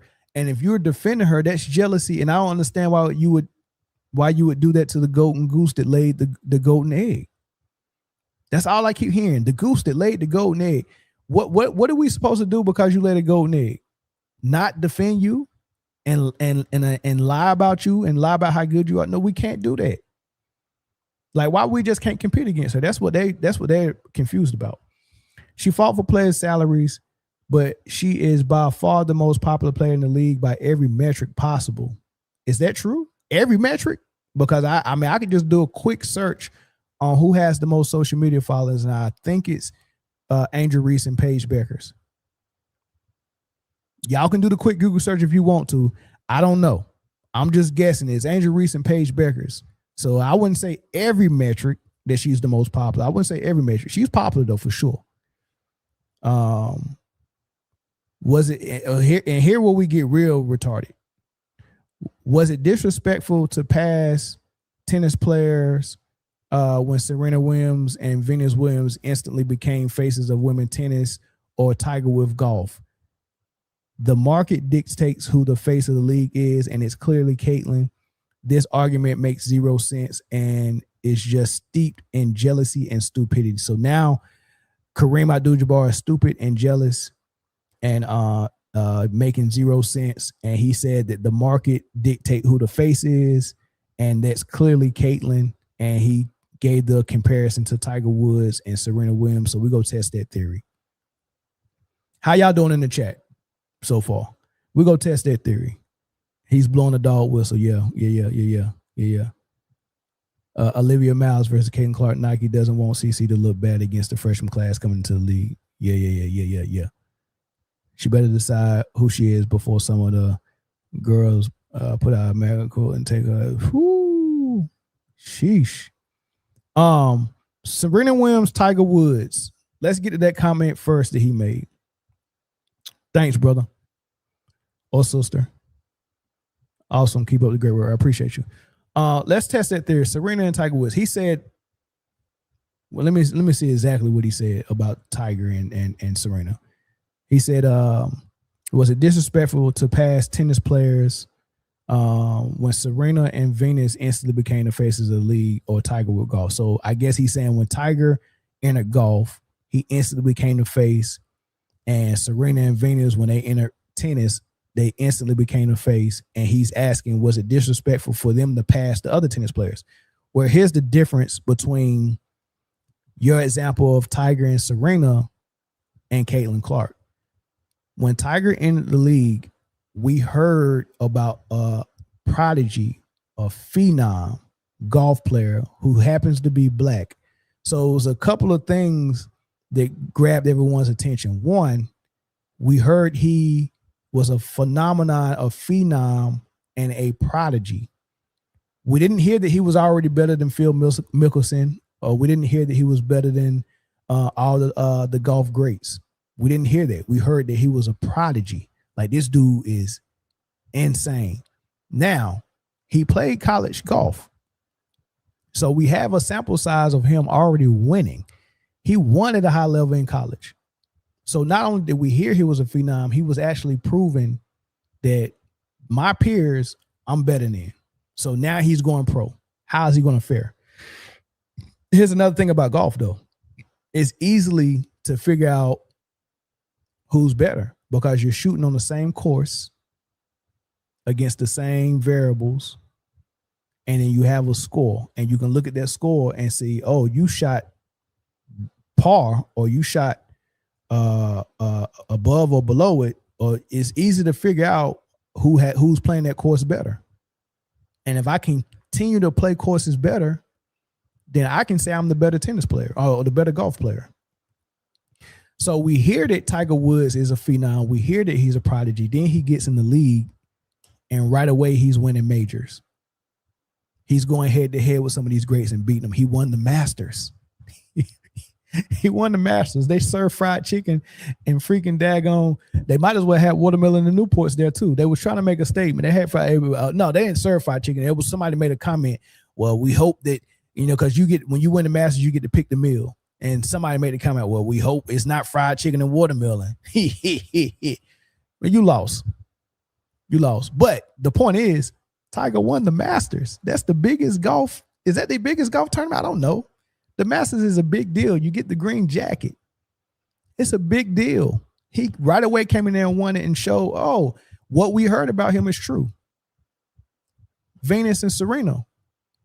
We didn't hear about them until they started winning. Oh, man, who is these black girls playing tennis that's beating everybody? Then we watch them and we were like, oh, my God. They're unreal. They're better than everybody. So the two main things with Tiger and Serena is that they proved that they was the best. Now, we heard Caitlyn was going to be the best. Now, people that watch basketball didn't believe that, and we kept trying to tell y'all, and Diana Taurasi and Gino and so many people kept trying to tell y'all, Cheryl Swoops, me, Mill Sr., we kept telling y'all she's not that good. Did you just see what Raven Johnson did to her in the championship? Dude, there's like 1,000 Raven Johnsons is in the league. There's no way. Like, there's a Raven Johnson who actually can drop 25 on any given night on a lot of these teams. Raven Johnson is not a 25 a night player at the pro level. She wasn't even there in college. So imagine if only thing Raven Johnson was good at is really been a good athlete and been a good defender, shutting down Caitlin Clark in a championship game on a biggest scale. And you got a Ryan Howard who's 4 inches taller than Raven Johnson, longer, and got a better offense, but play defense just like Raven Johnson. You got her playing so you mean to tell me Raven Johnson gave you problems? You think you about to, like, if you can't run with the footmen, then what do you think gonna happen when the horsemen come in? That's what I'm thinking about. So if you can't hang with the South Carolina girls with Raven Johnson, what's going to happen when you get in the league with all these athletes that are bigger, stronger, faster than you, and they also can put up the same amount of points as you? You become an afterthought. So people seen this. We was like, dude, she's not going to be no, she's not. We watched the WNBA. We know plenty of girls already better than Caitlyn. How that y'all writing a check that she can't cash?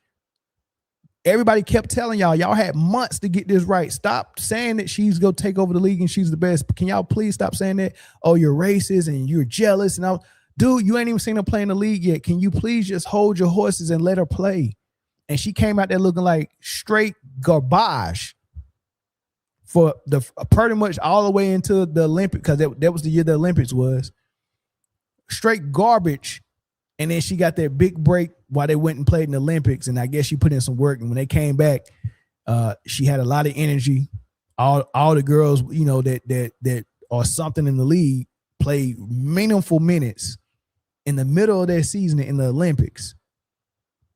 one goal, came back and got right back into playing in the WNBA, getting ready for the playoffs. And Caitlin was back relaxing, getting her legs ready. And she didn't start playing good until after that. And mind you, she did play good. But she needed that break. So you got tired legs coming back from all the other good players. You got fresh legs, and that's when you started looking good. And in anything outside of that, she looked like trash last year. She looked like trash this year. So we was telling everybody, look, she's not that, dog. So now she goes from she's the best in the league, then she get in the league, was like, okay, Stewie, Nafisa, Asia, okay, yeah, she might be top 5. To now, oh shoot, okay, Stewie, Nafisa, Olivia, Paige, Asia, yeah, she might be top 10. And then next year is gonna be, okay, Juju, Sarah Strong, Olivia, Hannah Hidalgo, Asia, Stewie. Like, you just go keep naming stuff. She just gonna keep dropping until she's a top 25 player. She's almost there, dog. So all this stuff y'all was talking about, y'all wrote that check. She can't cash it. It's horrible for her. And y'all keep trying to make that. Y'all keep try to run it through again. I think the money is there. No, sir, it's insufficient funds. Can you do it again? I know the money's there. Y'all keep giving us that same check, and it's not coming back. It's coming back void, dog. She don't have what y'all said she had. She don't have it. Right? So back to Kareem. He said this letter was inspired by a recent incident in which Phoenix Mercury for Alyssa Thomas hit Clark in the throat when both players went to the floor after a loose ball. Thomas was not called for the foul at the time, but was later suspended 1 game by the WNBA. Clark is white and Thomas is black, and I guess that was enough for the intrepid lawmakers to decide the play might have been racially motivated. You don't have to ask what race the 11 GOP Congress people were, as there are only 2 black Republicans currently in the House of Representatives. So forgive me if it strikes me as much more likely that the letter was racially motivated rather than the play. That is strong words by the GOAT. He said 11 congressmen and women, all they seen was a scrum on the floor where a fist hit a throat, and instead of it being 2 competitors trying to get a loose ball, their thought process was this was a racially motivated attack. And Kareem is saying, I believe the letter itself was racially motivated before I believe what Alyssa Thomas did was racially motivated. And I agree. The Indiana Fever were quick to point out in a statement that neither the organization nor Caitlin had any interaction with the congressional group and were unaware of the letter prior to the release. Clark, for her part, has said she doesn't think the incident was with Thomas or other times she's been been a victim of a rough foul have been racially motivated. But she sells jerseys and drives ratings. So when something happens to her, reporters turn it into national news within hours. All right. Let me see if I can get this banner off. Read this last part. How do I hide that? Let's hide that. Okay. All the way to the right. The last paragraph on the right. I don't know what lesson anyone is going to take away from this incident, but if I were the instructor, the one I want to teach is to the people in Congress and the commissioner's office. Take the constant, deliberate, and premeditated online abuse of players as seriously as you take the occasional incidents that occur on the court in the heart of the moment or in the heat of the moment. We have systems in place for dealing with what happens to players during the game, but we need to get better at helping them when the games are over. That was a hell of a piece to write. That was a heck of a piece to write by Kareem, by the GOAT. And he said, look, man, we making such a big deal out of fouls and hard fouls, but we have a system in place. Like I said at the beginning of this, if it's going to be a foul, I'm allowed 6 of them. All 6 of them can be hard. There's nothing against that. All 6 of them can be hard. If you're going to do it too hard to where you're not making the basketball play, then we got words for that. It's called flagrant. Guess what? They giving me 2 of those because they know stuff happened. You don't get kicked out of the game for 1 flagrant foul if it's a flagrant 1. They're allowing you to do 2 of those because they know it happens. You're playing a physical contact sport. It happens. Your foul might be hard. You might not want that person to score so bad that you don't make a play on the ball. You just grab them. That's a flagrant 1. You didn't make a play on the ball. You just grab the person. Now, if you do a hostile act above the head of the neck area, above the shoulders, we're going to deem that a hostile act, right? So if you swipe at the ball and you swipe high and you get all head, they can call that a flagrant. So it's a lot of things to reflect. They're giving you 2 of them. Now, if you do something that can injure a person, like pick them up and body slam, flagrant 2 automatically toss out. But nonetheless, there are rules in place for if you foul me too hard, it can be flagrant, it can be a hostile act, and if it's above that, you can get kicked out for just one of those things. And then the other things is fouls. Hard fouls, I got 6 of them. So it's something in place already for hard fouls. The referees just got to daggone call it the right way. There's nothing in place, like Kareem said, for when someone is going to come at one of your players online and threaten their life, or like what happened in Caitlin Clark's rookie season, where a man drove. First of all, he found out what hotel that a particular team in the WNBA was staying at. He drove his fat, happy ass to that city, waited for them to come out of that hotel. I think they might have been walking to the bus to leave, or they was getting off the bus to go to the hotel, and he ran up on that person with a camera. Good, thank the Lord he didn't think about doing something worse than that. He just had a camera so he can ask a player why he fouled Caitlin Clark hard or why she fouled Caitlin Clark hard, put it on camera just so he can get some type of daggone style points, I guess. If that person would have been a little bit more crazy, and I've seen it a lot of times. It's a dude that's on trial right now who had a YouTube channel, and there was another guy who had a YouTube channel, and somehow they started beefing. The guy lives in Vegas. He was following the dude he was beefing with and happened to see that they posted on Facebook that they was in Vegas. This guy got in his car, turned his camera on his YouTube channel, and documented him driving to the strip where they said they was at. And he said, I'm going to find this dude. We go see all that junk you've been talking. And he documented his whole trip to the Vegas strip, got out of the car, walked around the strip until he seen this dude who happened to be with his wife, and he took both of them down. He had a weapon with him, and he mowed both of them down on the Vegas strip over internet beef. So don't think that a square or a lame or just a regular keyboard warrior can't be that vicious. It can happen. So we have people that are so mad that you hard fouled Caitlin Clark that they're willing to threaten your life. You can't just dismiss every threat and just be like, oh, it's just an internet warrior. He ain't gonna do nothing. You just can't dismiss that.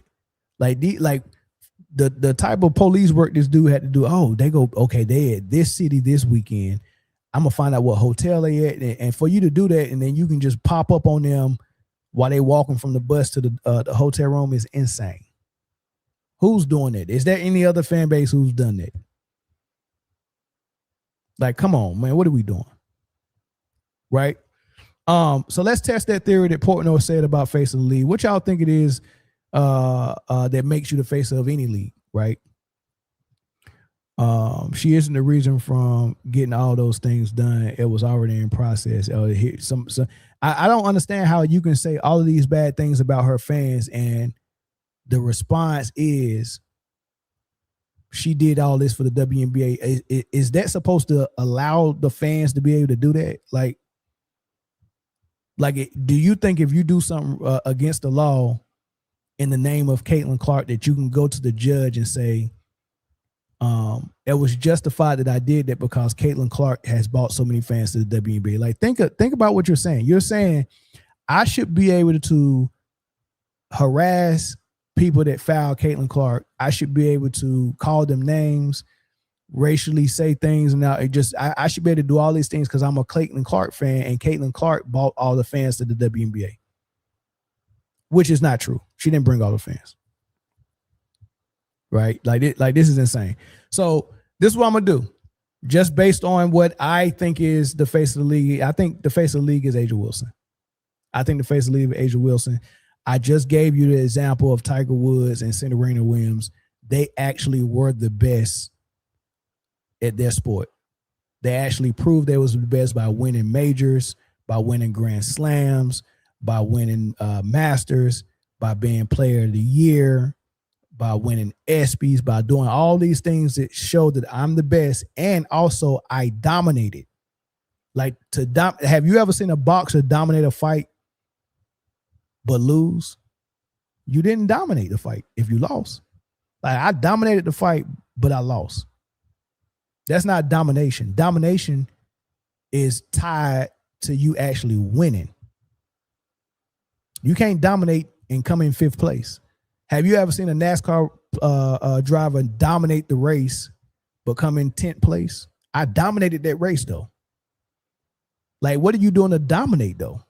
Like, style points. Like, imagine if I'm in 10th place, but every time I turn a corner, I do a donut and keep like, oh man, look at that style point. He just scored some cool points on that. Like, I keep doing donuts every time I turn a corner, but I'm in 10th place.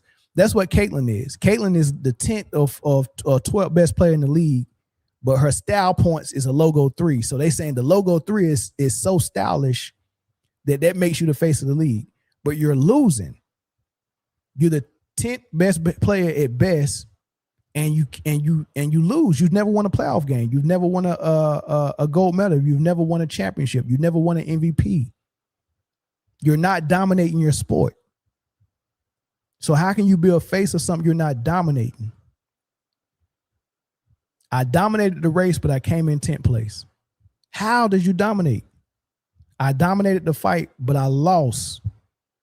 Not on the scorecard. I lost on the scorecard, and I got knocked out in the 7th. How did you dominate the fight? I dominated the fight, but I only won 2 rounds out of 7. You did not dominate the fight, sir. Dominate means win. So Tiger dominated and was the best at his sport. Serena dominated and was the best in her sport. Asia dominates and is the best in her sport. That's what makes you the face of the league. So players that dominate and are the best in their sport, they get a lot of attention. They get a huge following. The only difference between Asia Wilson, Serena, and Tiger is I don't know what Serena and Tiger did for their sport is as far as boosting ratings or boosting the fan base. Maybe they did. Maybe they did bring people like me who never watched golf. Maybe people like me started watching golf just for Tiger. Maybe people started watching tennis just for Serena, but I don't know what those numbers are. Tennis had its own fan base. Golf had its own fan base. Serena and Tiger wasn't the face of tennis and golf because of how big their following was.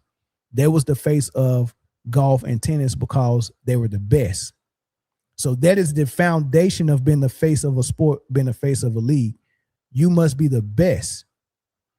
And your following comes off of your reputation of being the best. What happened with Caitlin is they wrote a check for her being the best. And the check bounced when she got in the league. So all the people that followed her from Iowa to the WNBA, they thought she was Tiger Woods and Serena Williams. They were told that she was Tiger Woods and Serena Williams. They wrote a check saying that she was Tiger Woods and Serena Williams. And 3 years later in the league, that check bounced She's not Tiger Woods and Serena Williams, but she got this huge following. And people like Dave Portnoy and all of Caitlin Clark's fans are saying, because she has the huge following, that makes her the face of the league. No, she's not the best. You must be the best. So when you look at Tiger, when you look at Serena and you look at Asia, best player for Tiger, check. He was number one for so long, won so many PGAs, won Masters. Serena, number one for so long, won multiple, was number one for so many times, won so many daggone Grand Slams. It was insane. It was insane. Same thing for Asia. She just won the Woman Athlete of the Year at the ESPYs this week. She won WNBA Player of the Year this week. She won the finals last season. She won MVP last season. She won Defensive Player of the Year last season. She was the scoring title, won the scoring title last season.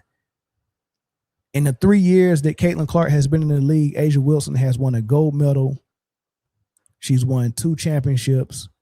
She won 2 MVPs, 2 Defensive Player of the Years. Has been considered the best player in the league all 3 years. That is your face. Sustained dominance. There is no dominance for Caitlin Clark is not the best player in the league. Not even close. So she don't get a check there. Sustained dominance. She hasn't dominated her sport on the pro level yet. She's yet to do that. And I don't think she will ever do either of those two things. I don't think she'll ever be the best player in the league, and I don't think she'll ever dominate this league. I don't think that's ever going to happen. She can be a very good point guard on a winning team if she's playing with a dominant player like Asia Wilson or Nafisa Collier or something like that. She'll be a very good piece with some dominant big like that as a really good point guard. But she is not going to be the best player in the league, and she's not going to dominate this league. It's not going to happen. So she's already losing out on being the best and dominating. Asia Wilson does all those things just like Serena and Tiger did. Tiger grew the sport, Serena grew the sport, Asia grew it, but not as much as Caitlin. So you get a check for that, Caitlin. You did grow the sport, but it's almost the same thing as being a comedian that people are laughing at, but not laughing with. Like, your jokes aren't funny, but you look funny. So you can get a laugh out of me. What you say out of your mouth is whack, but you look funny, you might get a laugh out of me. That's not the same thing as a comedian actually being funny, right? So Caitlin is not a player that people started to follow because she was the best at a pro level. Like, she didn't grow the WNBA because she came to the NBA and dominated it and established herself as the best player. That's what Tiger and Serena and Asia did. The people following Asia follows her because she's the best. The people that follow Caitlin follow her because it ain't nothing to do with basketball. It can't have anything to do with basketball. That was following her before she went pro. It might have had something to do with basketball when she was in college. But to say she's the face of the WNBA, you have to do something in the WNBA. And what has she done in the WNBA versus what Asia has done? Only thing she did was brought her own party with her. I show up to your cookout. You invited me here. It's your house, and you're the man of the house or the face of the house. If you invited the cookout and was like, hey, look, man, a little small little cookout, some of my family members going to be here, probably about 20 people. Okay, all right, bet. Can I bring somebody? Yeah, bring somebody. And I bring 100 on a bus. Just because I bought my own fan base with me don't mean when I show up there that I'm now the man of the house or the face of the house. I just bought my own fan base with me. Now, if I show up by myself with no fan base at your house, and by the end of the day, everybody over there say, I want to, well, you know what? I like him better than I like my own daddy. And your kids, and then your wife and your cousins and your aunts, and they all leave with me and be like, okay, we found the new son for the father, husband, cousin, brother. And they say, yeah, that's the guy right there. Then yes, now I'm the face of your house now. Now that's my house. I took it from you. But if you bring a fan base with you And they're with you because you're white. Let's just be honest. They're with you because you're white, and they want to see someone that looked like them dominate against the woke. So they followed you thinking that you was going to do that, and you can't do it. So they followed you here. If you leave, they're going to leave with you. So they're not WNBA fans or basketball fans. They're Clark fans. So in order to be the face of the NBA, the people that comprise the NBA, like meaning the peers, the players, the coaches, and the fans that are there for the basketball and the NBA, they have to say that you are that. They're not saying that. It's just your fans that followed you there for your whiteness that are saying that. So you're the face of those fans. You're not the face of the NBA, the WNBA. That's Asia. When it comes down to all basketball stuff, everyone's picking Asia. She's the face. When it comes to political stuff and who bought the most fans and all of this nonsense, that's you. But that's just your fan base that's saying that. Don't nobody else care about that. Now, let's be honest about that lie about the fan base, though. Right? Let's be honest about this fan base, and I'll make this quick.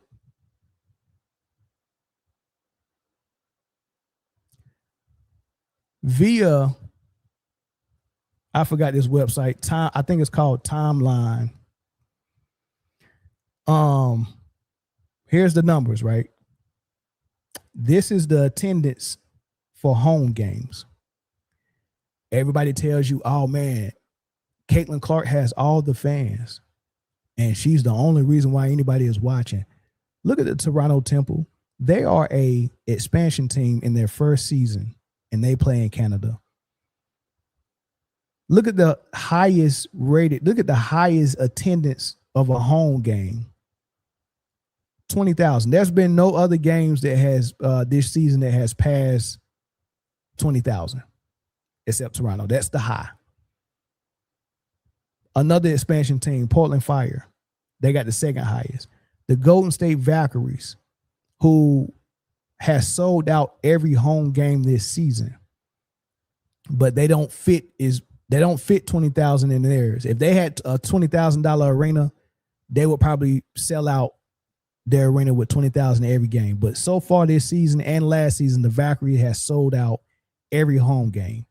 We on the third highest attended game, and we haven't seen the Fever yet. LA Sparks is fourth. The Las Vegas Aces with Asia Wilson has the fourth highest home game attendance this season. The New York Liberty, and then your favorite Indiana Fever, led by Caitlin Clark. Now, that's the high for a game. Now, it gets better for the Fever when you look at the averages, because their highs and lows are still high. So the Fever are third as far as the average. The Golden State Valkyries that I told you done sold out all of their home games. 18,064 people can be seated in the arena, and they sold out every last home game this season. Their average is the same thing as their season high, because they sold out every last one of them. The only team to sell out all of their home games, New York Liberty, is second. And then the Fever is third. Portland Fire, fourth. Sparks, fifth. Aces, sixth. So Asia is in the top six for averages for home games, and as far as being the highest. She's in the top six for both. So does she have fans as well? Yes. Can she sell some tickets? Yes. They want to see the best player in the league. So this whole notion that it's just people, it's just Fever fans that sell tickets, man, get out of here. They're not even number one. They're not even number one. As a matter of fact, I think that they're declining. They're declining. Do I have a graphic for that? I thought I did. Y'all lucky I ain't had that graphic. But the Fever, they're getting less and less attendance by the year. Like everything is declining for them. Everything is declining. You can't make this up. Right. So really quick, I'm gonna open the phone lines up. I won't get to this Caleb Wilson topic.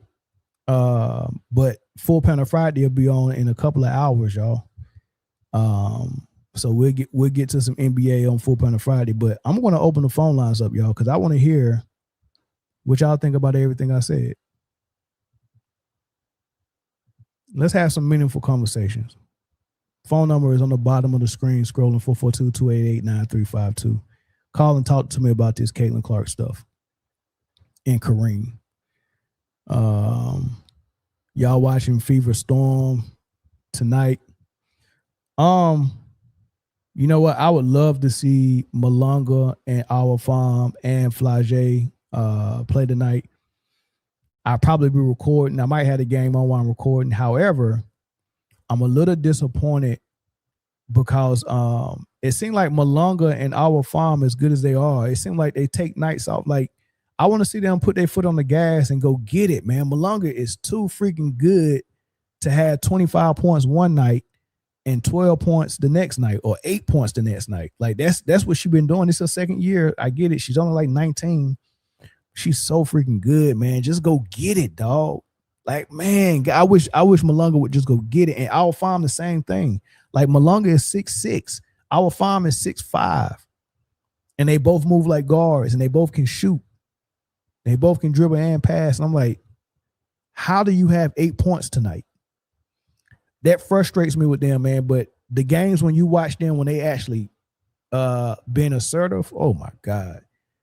It's fun to watch, man. So I can't watch, like, if the Minnesota Lynx is playing, I'm 100% watching it. I know I'm going to get entertained by Olivia Miles. And when the Nafisa Collier come back, I mean, it's like, I didn't miss no Lynx game last year with Nafisa. Now you add Olivia. Every time I get a chance to watch the Lynx, I'm watching them. So I watch the Lynx. I watch a lot of the Fever because I talk about Caitlin and I need to know what's going on for real with the Fever. Plus, I like to see Caitlin lose. I just be honest. But I watch a lot of the Fever. I definitely watch the Dream. I like the way they play. I like to see Angel Reese in her hustle, and I like to see her get better.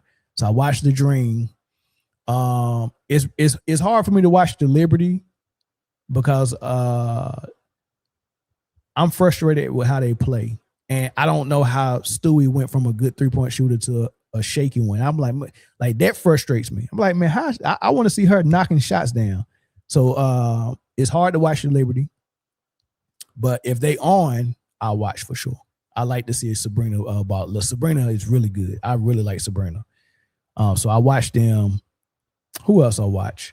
I definitely watch Marina Mabry.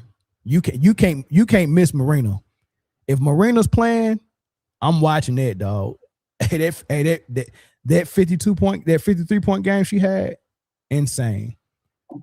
Caller from Raleigh, shut your YouTube off in the background so that echo can go away. Yeah, just did. Yeah, this is George from Raleigh. Like you said, the Caitlin Clark thing is so messed up because they're calling racism for everybody who talks against her while they're using facts that she's not as good as she is, but yet you're the racist. Correct. I don't get that. Also, didn't Sue Bird and Donna Taurasi told her she was gonna get that work when she come in the league? They sure did. They didn't change colors. They didn't change colors when they said that. They were white too. and Gino is as well.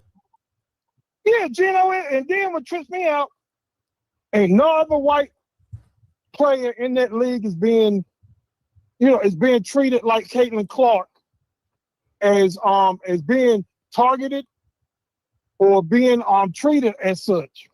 Right. Like the way they say that she's been treated. Now here's the thing, and here's the part that they just don't want to acknowledge. What if she's just not a likable person and people really want to whoop her when they play her because she's not likable. Like on the court, I think everybody like her off the court. She's a sweet, beautiful, kind type person off the court. I seen how they interacted with her at her first All-Star game, her rookie season, when the Stud Buzz was recording everything, and they was going live. The way when Caitlyn walked into that room, she had a beer first of all, and I remember she was talking to Natisha and Courtney Williams, and they was all excited to see her and hugged her. And Aaliyah Boston seen that the camera was on, and she came and grabbed the beer out of Caitlyn's hand just because we know that that's gonna hurt her image. So she grabbed the beer, and they just kept talking. So I thought that was cool for Boston to be aware that her image is a big deal. Let me take this beer from her. But to see Courtney and all the other players that was in there interact with Caitlyn the way they did, you can tell that's a real fraternity. They like each other. It might be some people that got a little bad blood, whatever, but for the most part, if you're not an asshole, they all like each other. You see how they treat Paige on the court? Like they're competing against her, but at half court, they're friendly. So it might just be that Caitlin Clark is just an unlikable player on the court, and that's okay. Is it okay for a person not to like Caitlin and they not be the same race, but it's not a racial thing? I don't dislike you because of your race. I dislike you because you're a nasty person on the court. Yeah, because when you look at her fussing at the refs almost on every time she get contact, it doesn't make her desirable to watch her. I'm sorry. Yeah. I don't care if she can shoot threes from half court, hit 10 out of 10 like that. If she's gonna argue with the refs every time she doesn't get a call or every time she gets bumped, it's not good for their league, and it's not good for her image. Mm-hmm. That's all it is. Yeah, I appreciate the call. I'm gonna go. Yeah, I'm gonna let you go because I know I'm gonna try to catch the show later on tonight. All right, man. Appreciate you, homie. All right, now. All right. Hey, Felipe Torado, phone number is on the bottom of the screen. Scroll and call in. We can have that conversation. Nobody says she sucks. First of all, you know what? Let me do this. Let me do this comment bit by bit. I didn't say she sucks, so you must be talking to somebody in the comment section. But nobody said she sucked. First of all, second of all, I don't even think she's top 5 in scoring. She might have been 2 weeks ago, but now I don't think she's top 5. Right? So rephrase that. Maybe you can say, how is she top 7 in scoring and top 2 in assists? That might match. But don't say top 5. She's not top 5.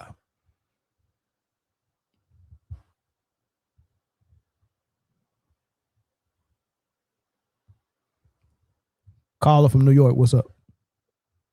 Hey man, what's good, man? What's poppin'? Long time since I called in, but been busy with everything going on in my life. But hey, talking about Caitlyn, I've try to hold judgment, and so I watched her play a few times when she started getting. Well, actually, go all the way back to Iowa. But what I think is her.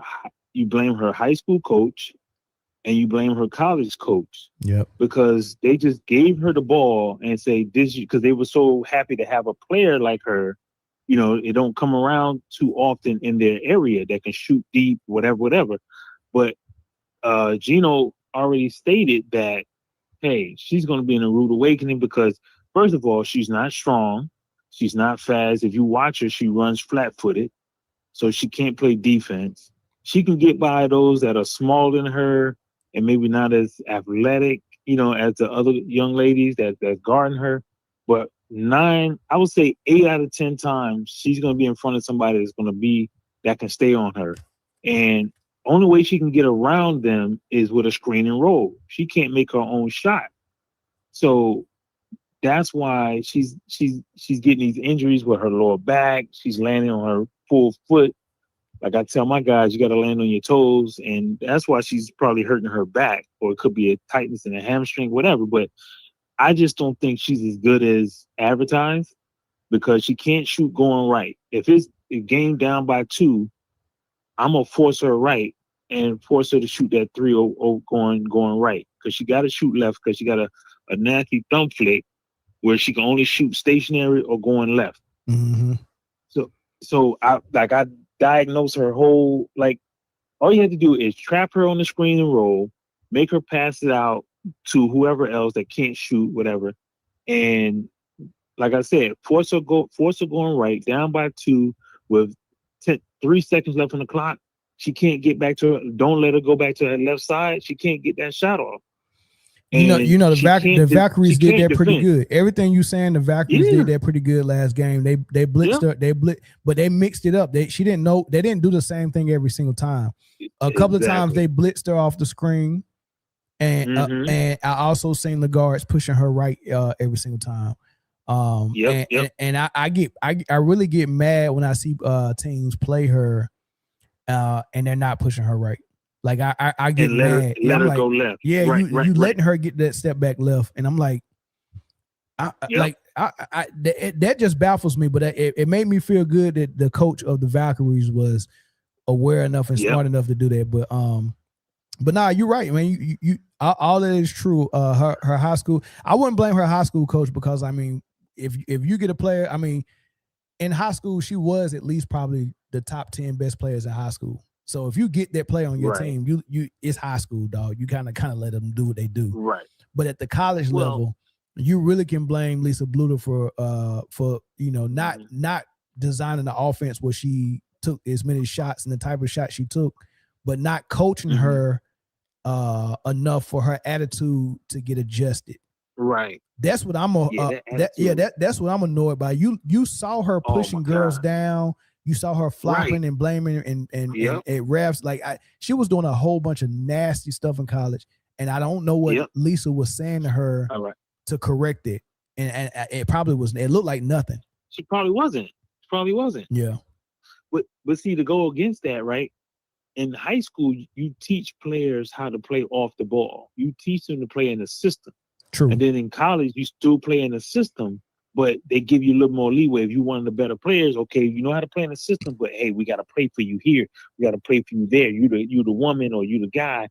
And they didn't do that. And so, but yeah, her attitude, the way she ran at that ref. Oh man, I'm telling you, she lucky I'm not a ref in that league, because she would have got teed up. Yeah, you can't run at me. You scream at me. I'm texting you, and then you keep coming. I'm giving you another text. And she was being humble. It probably would have been an uppercut if it was me. I would have been in trouble. It would have been an uppercut. Yeah, you can't do that, because you ain't doing that on the street. You're not doing that on the street. No. And she ain't doing that to no players either. No. Oh no! Did you see the time? It was last season. She pushed I think it was Angel Reese. Yeah, she pushed her down, and then she walked away like nothing happened. Of course. Like what? I didn't do anything. And then she played the victim. Who that remind you of? LeBron James. Who that remind you of? Yeah. He's the same way. If you force him right, he can't shoot going right. Same thing. Somebody in the comment section said she's top 10 in scoring and 110th in field goal percentage, 91st in 3-point percentage. That's a recipe for disaster. And number one in turnovers, and probably number one in techs too. She can shoot. Like I said, she going her perfect way. She can shoot deep or stationary, and she made some good passes. But then why, when they give out the stats, they always erase the turnovers? If you're a point guard, you're supposed to have at least so if you have say 7 assists. Yeah. Okay, 1 or 2 turnovers, that's perfect. Yeah. But not okay, I got 9 assists, but then I got 6 or 7 turnovers. 7 turnovers, yeah. That's what it usually be like. That counts out. That makes no sense. Yeah. She need to play off the ball, but you know why she can't play off the ball? Because she can't shoot going right. Yeah. But sometimes another thing though, those logo threes are turnovers when they miss. Yeah.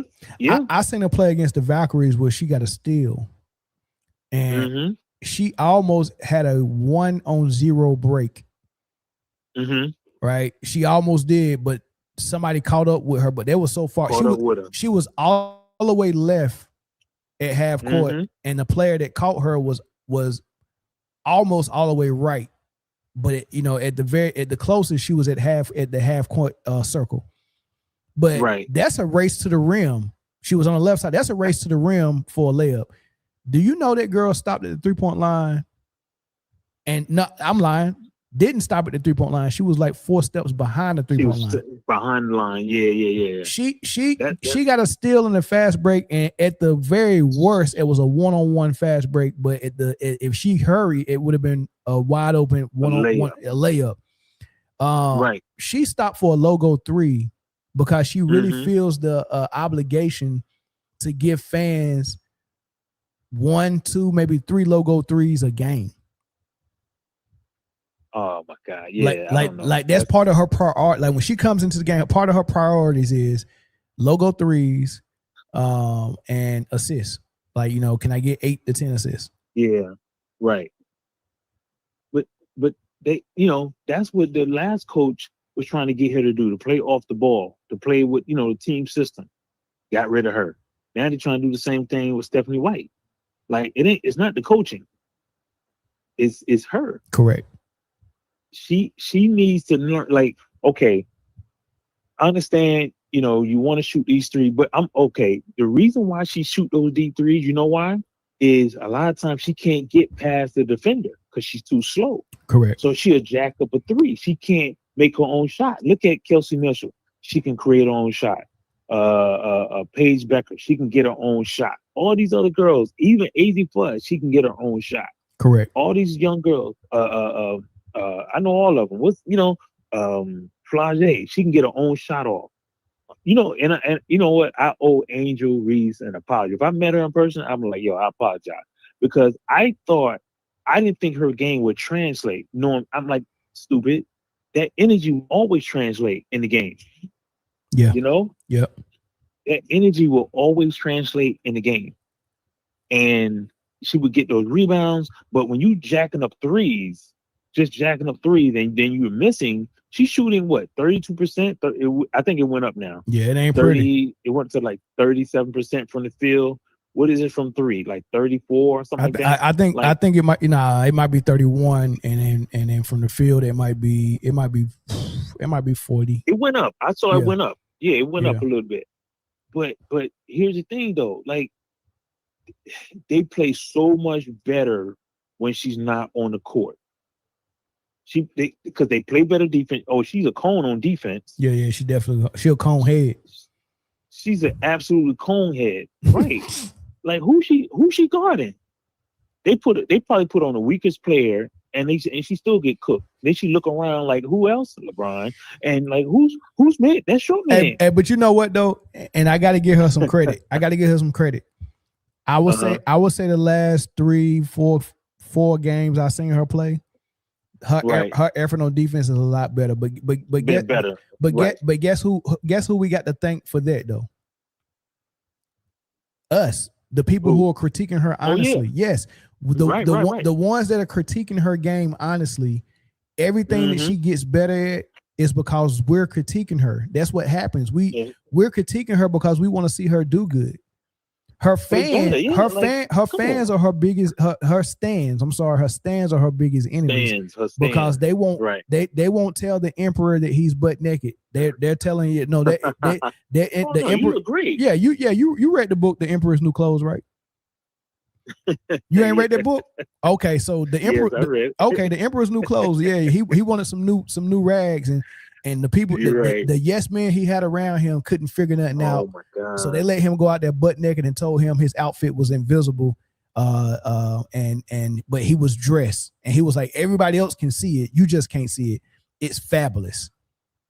They went out, they sent the king out there butt naked. And that's what her fans are doing to her. You look great. Yeah. They're telling Caitlin nothing's wrong with it.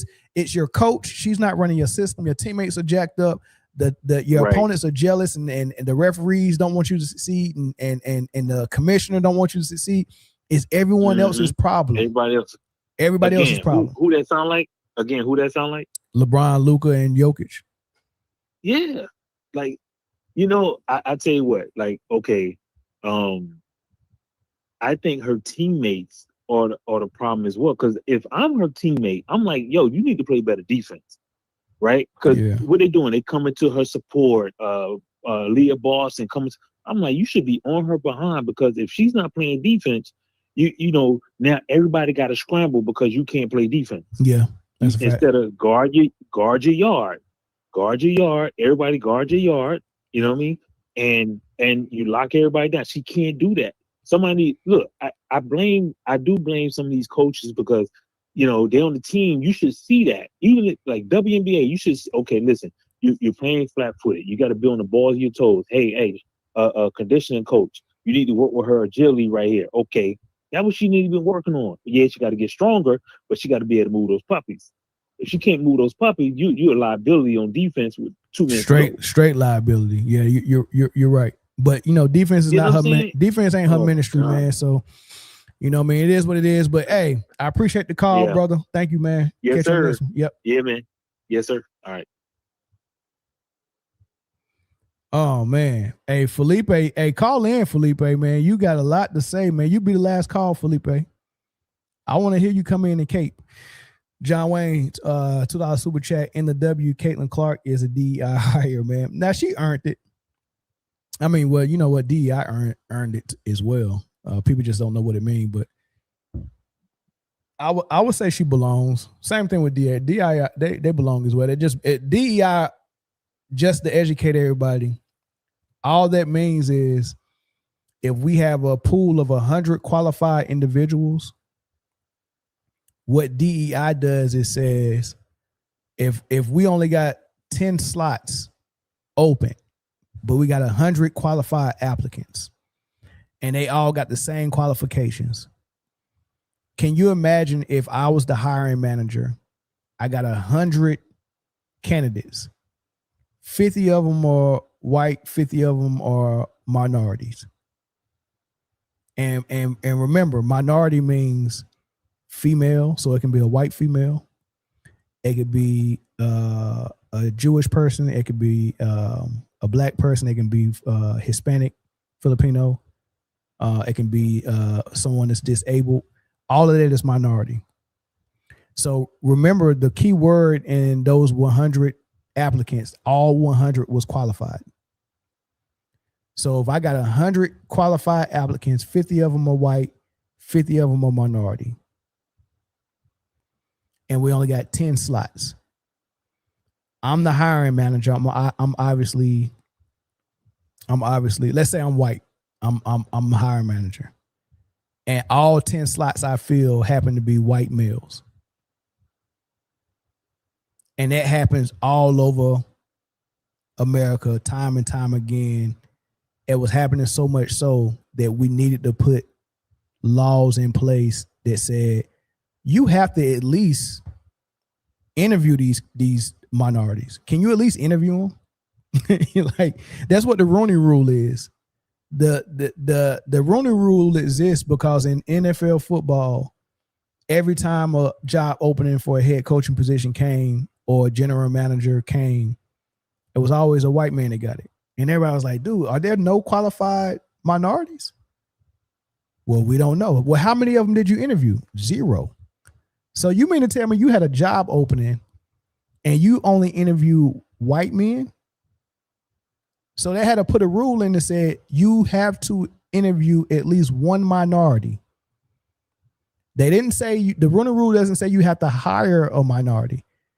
At least interview, at least pretend like you're not trying to be biased or racist. Interview a minority. Interview a black man. And the minority don't even have to be black. So the rule existed to help black people. But every time you do minority, it's not helping black people. It's just helping any minority that can fit the minority, which can be a white woman, which can be a Jewish person who consider themselves white a lot of times. So you can still not hire a black person when you all you gotta do is interview a minority. What minority did you interview? Well, I interviewed a Jewish guy. Okay, well, cool. You did the Rooney Rule. That's basically what DEI was. DEI is just, hey, look, man, y'all not hiring anything other than what you look like. You're only hiring the people that look like you. It's more people that's qualified than just the people that look like you. So we have to put rules in place that can help these guys or girls at least get a fair shake. And that's what DEI is. And they're saying that's bad. They didn't say you had to hire these dudes. Right. And I want to say Charlie Kirk used an example of an airline where they were saying that we had an initiative where they wanted to hire a certain amount of black pilots or something like that. And Charlie Kirk was like, oh, that's horrible. So I can't trust that when I fly with your airline that this pilot is going to be qualified. He did not say he's going to hire unqualified people.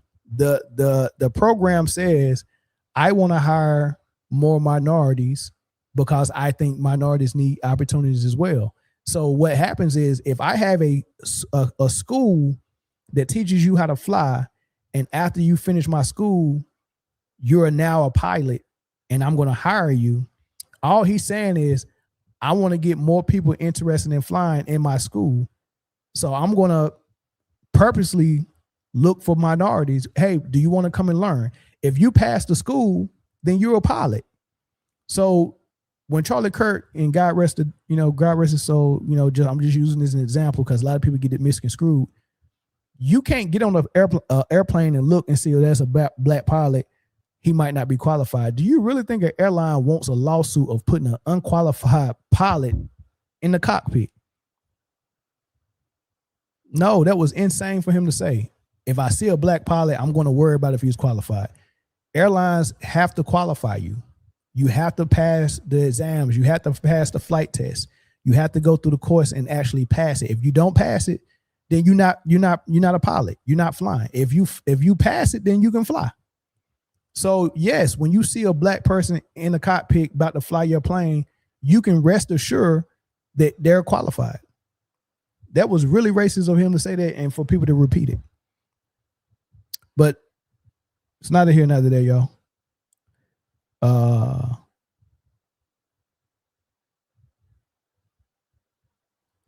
Somebody said, yes, she is the face of the NBA, the greatest flopper to ever play the game. All right, man. I appreciate y'all. It's almost 3:00. And guess what? I'm going to end this live. And then we'll be live again in 2 more hours, right? With the full panel. Full panel is gonna be fire, y'all. So I'll catch y'all in a couple of hours. Peace.